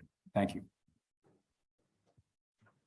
Thank you very much, Sushan. And indeed, I think we have an opportunity where we can take a good delegation to COP28 and learn from the past experiences. And this year we are at SDPI, we do know that the private sector is pretty much interested in trying to align their targets with the Paris Agreement, and they are very much interested in the next COP28. So we are hopeful that this year there will be more public-private sector engagement for the COP28. With this, I would now be moving forward to the next panelist, Dr. Bilal Anwar. He is the CEO of National Disaster Risk Management Fund and also an expert on climate finance. So again, sir, being from a public sector entity, and also you have also about the overview of the climate change impacts in Pakistan and the current economic situations. How do you see the future of public-private partnerships? And also, let me tell you that we have the representatives from packaging industry, from energy sector, and some of the other public-private entities who are being represented here today. So over to you, Dr. Valalandar.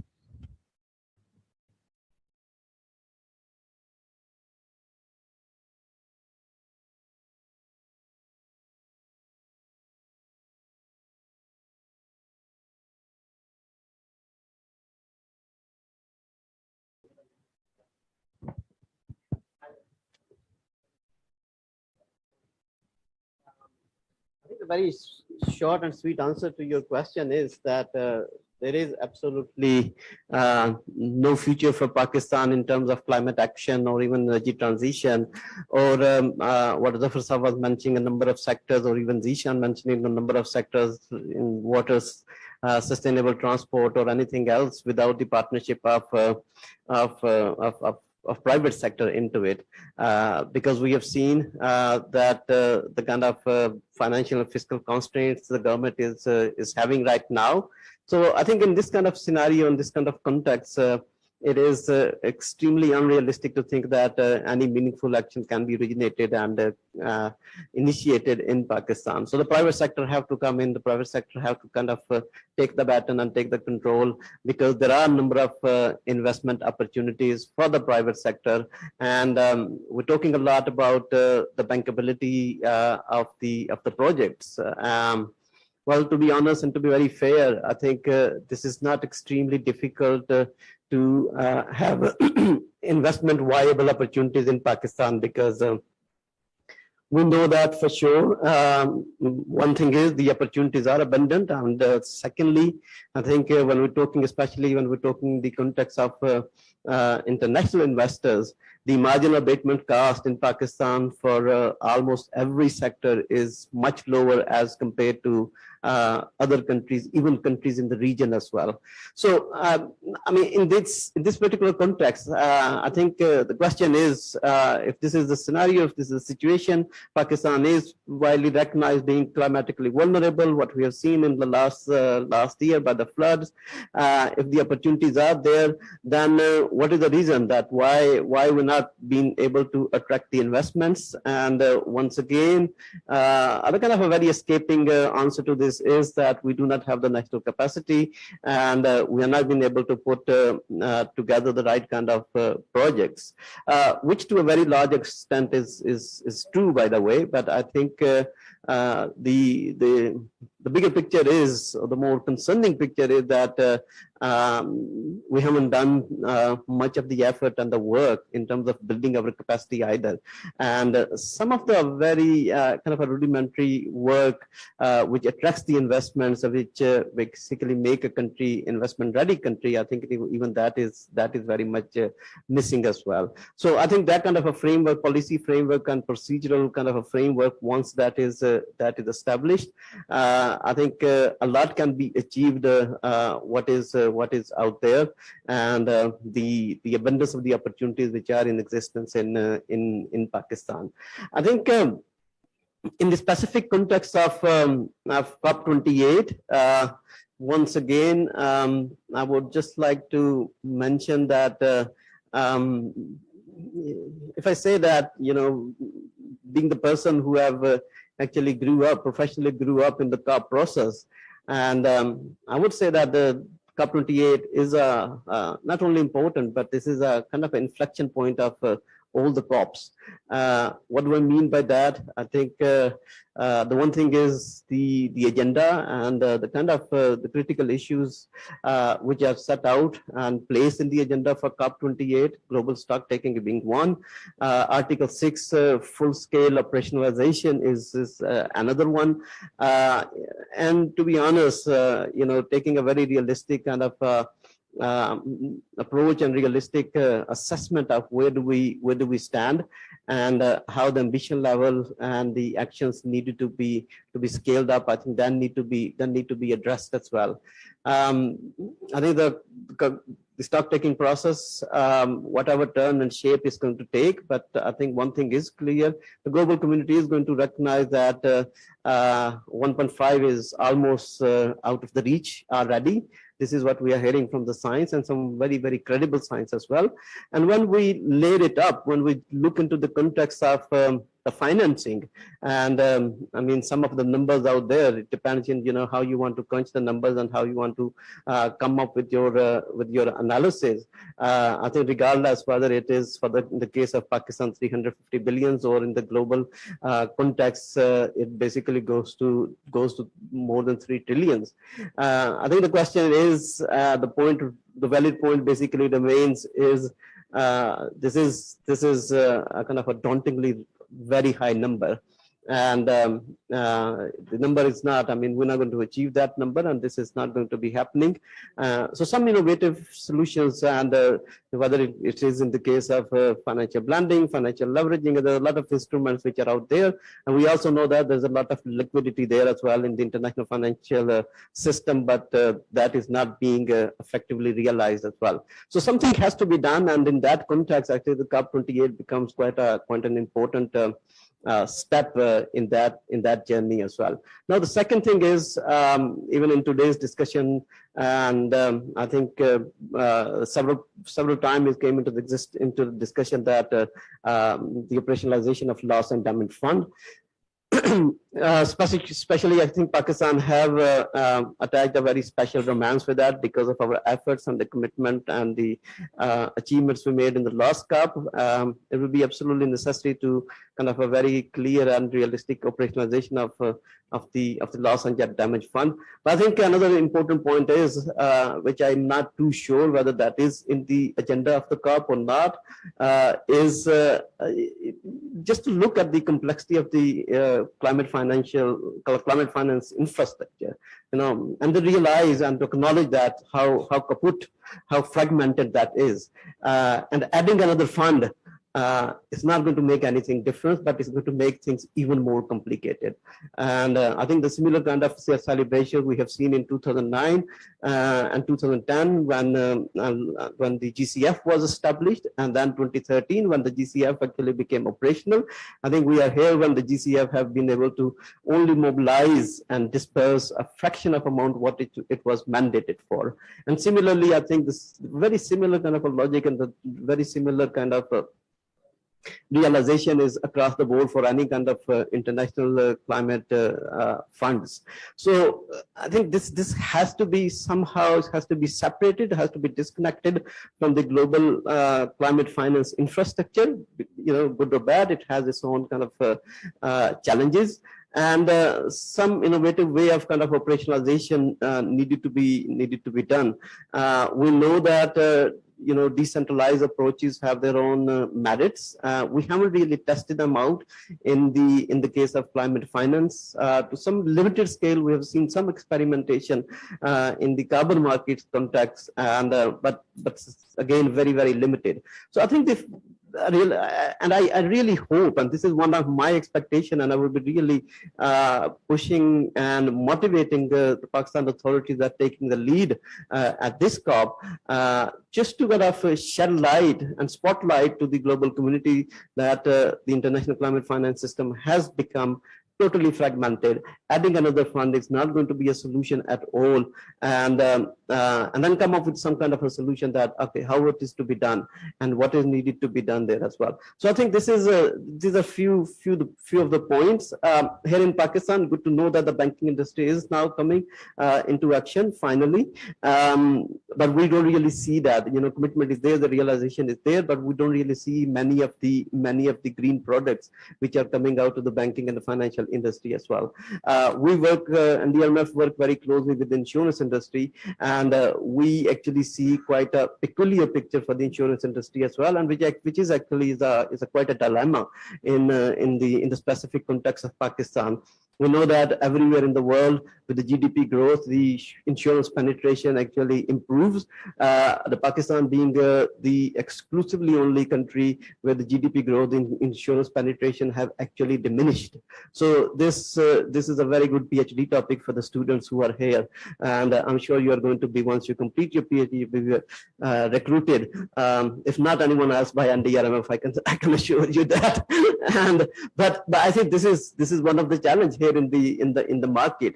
So I think without, wherever the bottlenecks are, wherever the challenges are, I think that need to be addressed. First, that need to be somehow acknowledged, realized, and secondly, that need to be addressed. Otherwise, I think it just remains as unrealistic as we're seeing in other areas as well. But insurance industry, I'm seeing an action. I'm seeing quite an excitement, and then the investment opportunities are out there.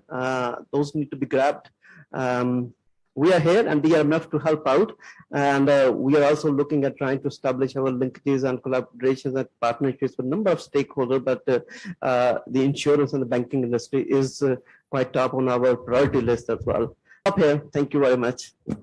Thank you very much, Dr. Vilalandar. And indeed, also as NDRMF is exploring carbon markets, we are also working with Danish Embassy to explore the market for carbon markets. And we are looking forward to other stakeholders for collaboration and identifying the opportunities for more innovative financial solutions. So we just left with two speakers, and then I'd be requesting Dr. Shafkat Munir to formally conclude the session.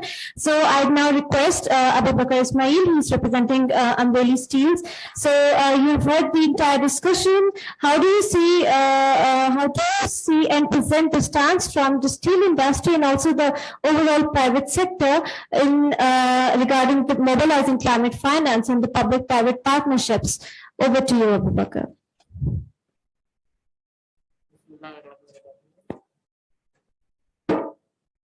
Hello.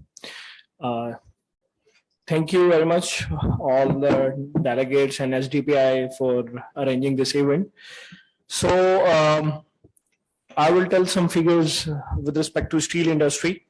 Being the intensive, energy-rich industry, the steel industry is contributing almost 7% global GHG emissions in the world. So one of the most intensive industry we have. So the primary steel making contributes almost 1.91 tons of carbon dioxide equivalent for per ton of crude steel making. But when you recycle the steel, it will save almost 1.6 tons. So first of all, I'm telling that Amreli Steels is doing the recycling of steel, so already have a very low footprint. And secondly, we have also doing the measurement of our scope 1 and scope 2 emissions. And for the baseline, it's almost 0.35 tons carbon dioxide per ton of steel. As a move forward, that I'm saying that private sector is ready for to contribute in this climate change steps. So we have already installed 7 megawatt of solar and reduced 4% of our carbon footprint directly from the energy side. And we have a plans in next 5 years to have a goal of reduction of 20%. But obviously that the main topic is the partnership between public and private. So I think a lot of discussions already have on this climate finance and blended finance. Obviously finance is the very main first step we need for this all capital investments. And but I think already a lot of discussion is already done. So I will move to the second step. That is the need of some policy required from the government sector, the policy from the public sector. I can see the stakeholders like the Ministry of Climate or Ministry of Power, Energy. So basically at the start, the Mr. Shafkat has highlighted that there are some, we have very good wind corridors. We have to auction, we have to have targets of this 30% of renewable by 2030. We have RE policy 2019. But I think government is not doing something about that, but we have to shift our focus to the private sector. The first policy the government can have that give the land leasing to the private sector to have some renewable energy from there, extract from there. Obviously, the different organizations have the limited space at their plants. They can have a limited solar or other renewable resources, but from the wind corridors, you can extract a good energy. And in the world, there are some initiatives like RE 100 initiatives. All the big organizations, especially we know like Microsoft and all these IT especially. So they all have targets for 10 years, 15 years to have 100% renewable energy consumption. So we can have some initiatives in Pakistan as well. If we can give the lands, we can allow the wheeling of renewable clean energy from there to the plants of different private organizations. So, but this policy, I think it's, I don't know, there's a lot of, from last 3 years, we are seeing that wheeling is coming, but still it's, I think, not under the consideration or not in the important points of government. So this is, I think, the main 2 points. One is you need space. You have the technology nowadays, then you have the capital. You can put the plants and extract the energy. So the second thing, what I'm with respect to COP28, especially, we are talking about the finance bridging from the developed countries towards the developing countries. So I will share the WRI, World Resource Institute numbers that the top 3 countries, China, USA, and India, is contributing 42.6% of total GHG emissions in the world. Means you can see the whole world, and only the 3 countries is contributing 42.6%. And the lowest 100 countries is only contributing almost 2%. So I think all these developed countries that is contributing from the GHG emissions, they have to bridge the finance towards developing countries. Obviously, the private sector cannot put plants on today finance costs, like we have a high CIBOR and LIBOR, and you cannot move forward to these initiatives. So there should be some subsidized financing that can appreciate the private sector as well to have their efforts. And this is my final. Thank you very much. Thank you so much, Abu Bakr. And in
you have put forward the demands that are already.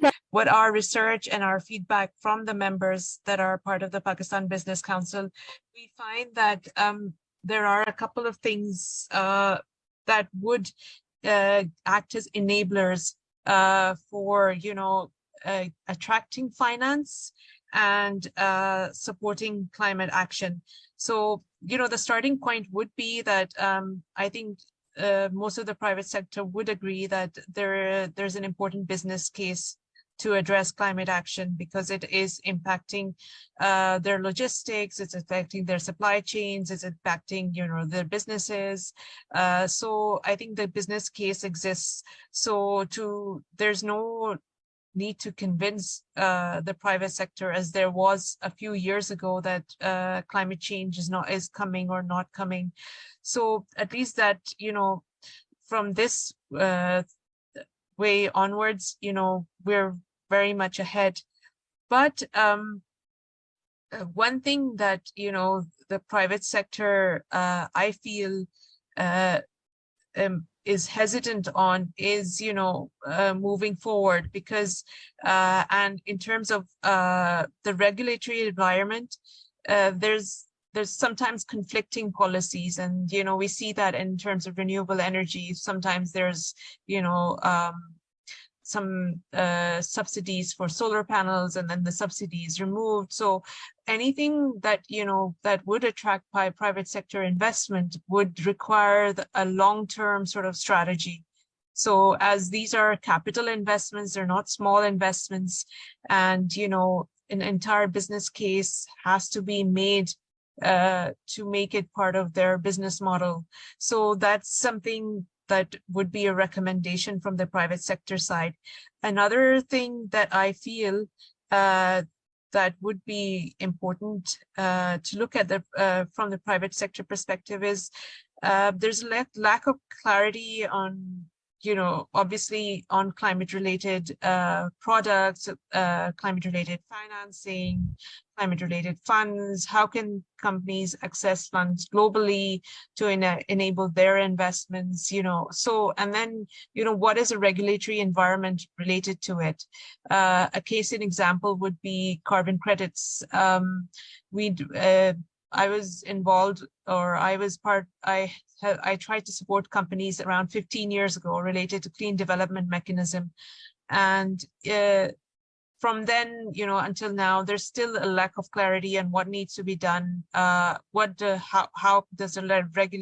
the regulators support the availing carbon credits? I know that our, neighbors have availed them and, benefited from them, and this benefit would have been a very good thing for Pakistan at that point, because it would have helped, modernization of industry and all of that. So these things are important. Other than that, what we see from the private sector is a need for a push for, just climate-related reporting, encouraging companies to identify their carbon footprint. What is their scope 1, and what are their scope 1 emissions, scope 2 emissions? At the end of the day, for anything to become a business case, you need to measure, and then you can manage. So these are, whilst these are important, and, in terms of the economy of Pakistan, I think today's discussion is more about adaptation. So we've reviewed the National Adaptation Plan, and it's an amazing document that's been produced by the Ministry of Climate Change, but it also talks about the need to promote and accelerate private sector-led adaptations, and especially in innovations in products and services.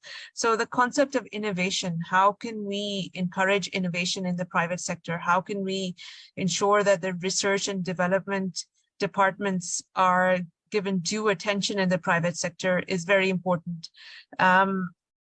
With that, and I feel at that, coming to the second question that Zainab has asked, that's where, I think private sectors can make the commitments, not for their operations, but also their supply chains as well. And the concept of creating shared value would come in here. We need innovations. When we looked at the floods last year, obviously, we saw that we need innovations in logistics. We need an innovation in, storage systems for agriculture. We need to ensure that our farmers are well aware that if there is a disaster, what steps are they supposed to take?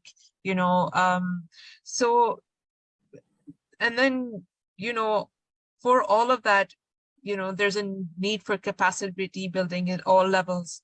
So, and then to meet that, we need, as the private sector, it sort of reviews what are the risks it's facing, and what are, and then the requirements of the regulatory framework. Can you conclude in 2 minutes? Yeah, sure. Regulatory framework.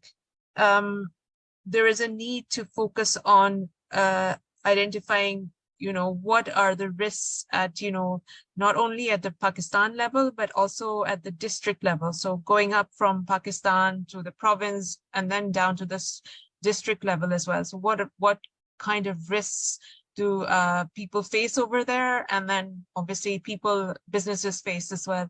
So I'd like to conclude by saying that, for the private sector to move towards climate action, to propel them, the regulatory environment can also support the private sector by building their capacity and ensuring that they have various things in place, like their carbon footprint, and they've identified their risks, and and are not just focusing on their operations, but their supply chain. So thank you for this opportunity. Handing over to you, Zainab. Zainab, can I make a short comment here? Just very short, sorry. So, one of the thoughts that, just came to my mind, especially listening to the two private sector representatives. And perhaps Dr. Saab will be there in Dubai. Perhaps some kind of competition, if we can have a kind of an award. The problem is that, in order for a private sector to come through, you can only have qualitative and quantitative aspects. Quantitative aspect through the fiscal relief, which we do not have the room for. So let's be realistic about it. This ain't going to happen. But I was just thinking that PBC can take a lead, perhaps jointly with STPI, and that could be an agenda at COP28 also, where the private sector should be encouraged to undertake these, energy efficient projects or climate compliant projects, and then there's a competition of the sorts where they will be awarded for doing the good job, and that could then, create some kind of tension, some kind of competition in the private sector to look at these projects in a different light altogether. Thank you. Thank you so much, Zafar Saab. We are already hosting the Sustainability Awards at STPI, and we'd also like to invite Pakistan Business Council for the collaboration, and it will be completely based on case studies, and the purpose is to acknowledge the private sector. So without further ado, we are a bit over time, so I'd request, yes, Badr Alam Saab, if you can share your thoughts in 2 minutes, and then Dr. Shafqat Munir to formally conclude the session. Thank you, Zainab. I just have just a couple of comments. One is about the role of the public sector. In every such seminar where we talk about public and private partnership, the onus of doing everything is always on the public. So the government does this, and the government should do this, and the government must do this. And the private sector does not really say, okay, this is what we are bringing to the table. Now, just look at the broader picture. Who is actually polluting the universe? It's not the government of United States. It's not the government of China. It's not the government of Pakistan. It's the private sector. And who is making profit out of it? It's the Googles, it's the Microsoft, it's the Ambanis, it's the Reliance, it's the Adanis, it's the Sheikhs and all those people who have money, not the governments. And the governments everywhere are becoming like, they're becoming impecunious. They do not have money to finance anything. And still we are asking the government to do this and to do this so that the private sector comes in. And even if you look at the international finance structure, even if you look at funds like Loss and Damages Fund and Global Climate Fund, these are the funds being set up by the governments. These are funds being set up by the international financial agencies like the World Bank, like IFC, like IMF or others. And this is also public money. This is also not private money. So why can't we come up with a very radical proposal and ask all these big corporations who are making trillions of money in profit every year to set up a fund and then invest those funds in the top 10 countries which are vulnerable to climate? I think this is what we should demand at a public-private partnership forum like this. Secondly, and this is not my view, this is a view of a very senior economist and very respectable economist.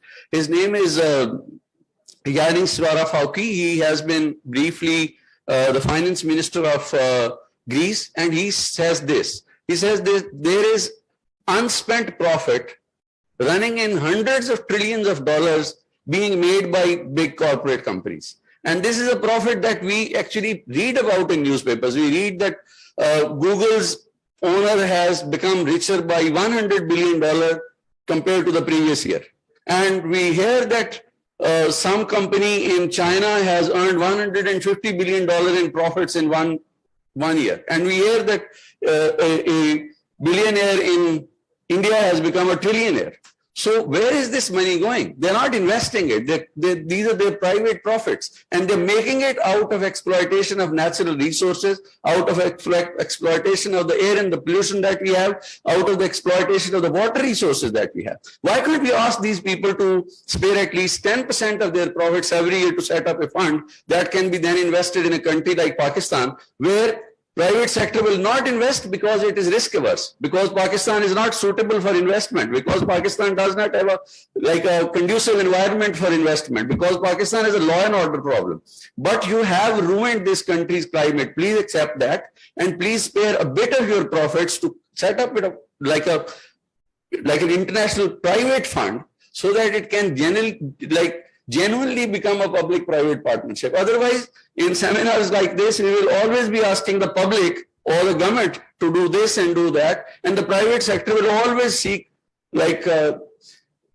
some investors, some kind of relief or some kind of subsidy or some kind, one kind of subsidy or the other kind of subsidy. They have to put their best foot forward and, give us some kind of a real concrete proposal that this is what we will do.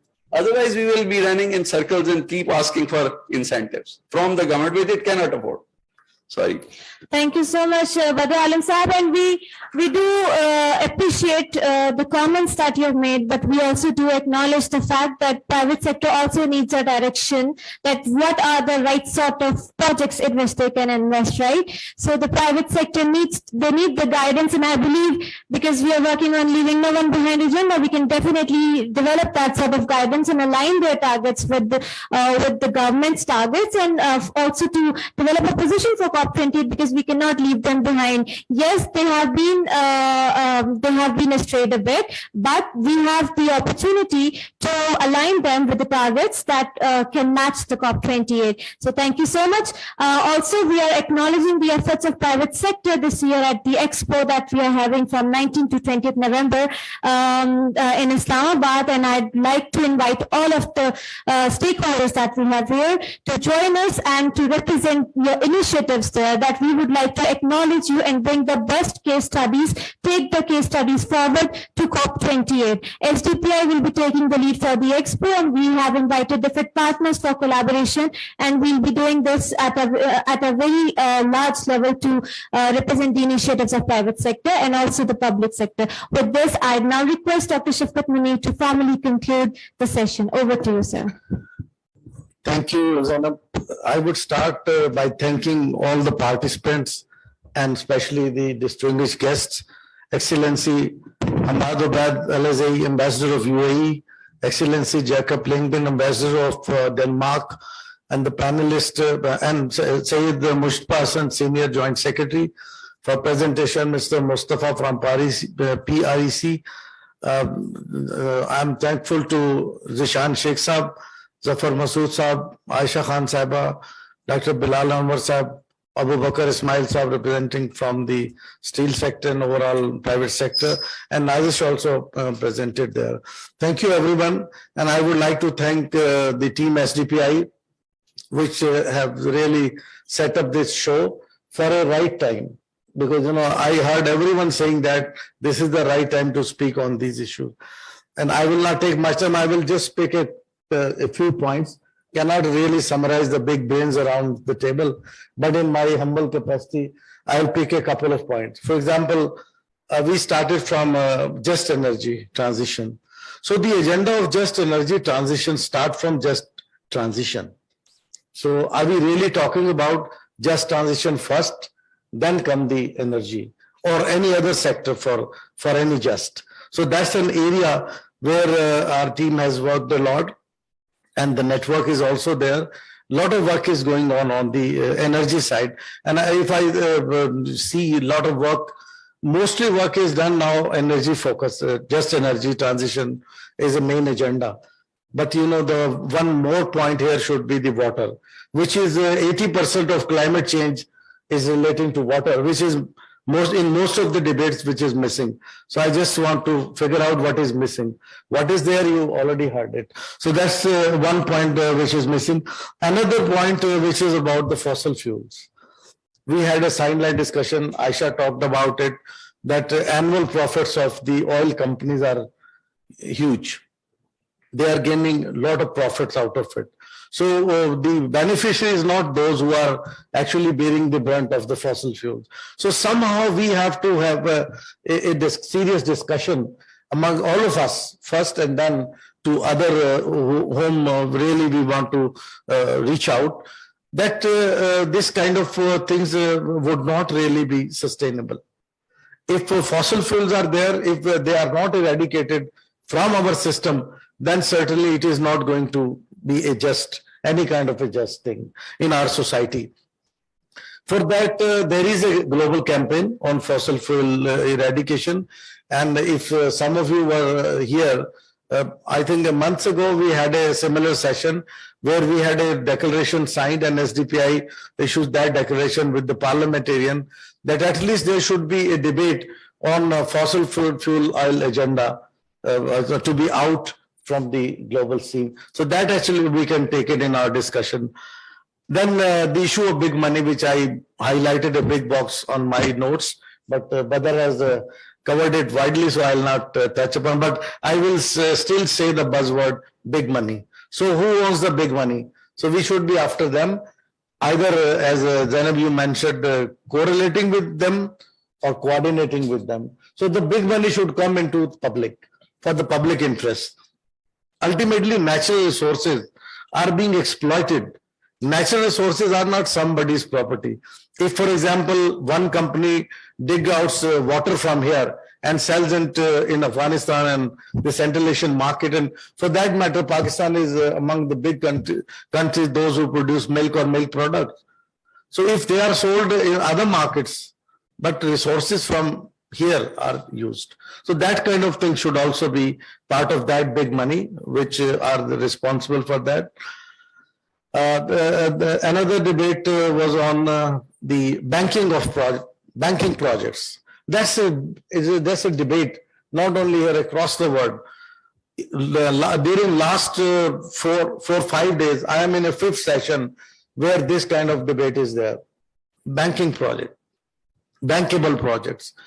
You see, in mitigation, we find somehow the bankable projects, but in adaptation, there are hardly some projects which can be bankable. So we really think about that, how to make adaptation part of the bankable project, since Pakistan has rolled out its national adaptation policy. So that is a kind of a guiding document for us. So we should follow that and support it. It is not the government's responsibility that they have given it, but now everybody has to own it. This is a national adaptation plan, so that we should look for that as well.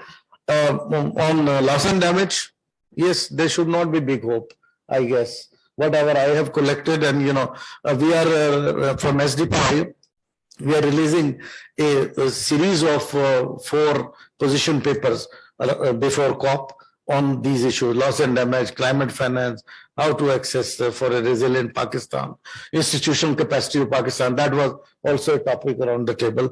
So these are a few things which, actually we have to take forward. So I will not take much time. Thank you so much, everyone, for joining it. Thank you, everyone. Thank you so much, everyone, and please join us for the refreshments. Thank you.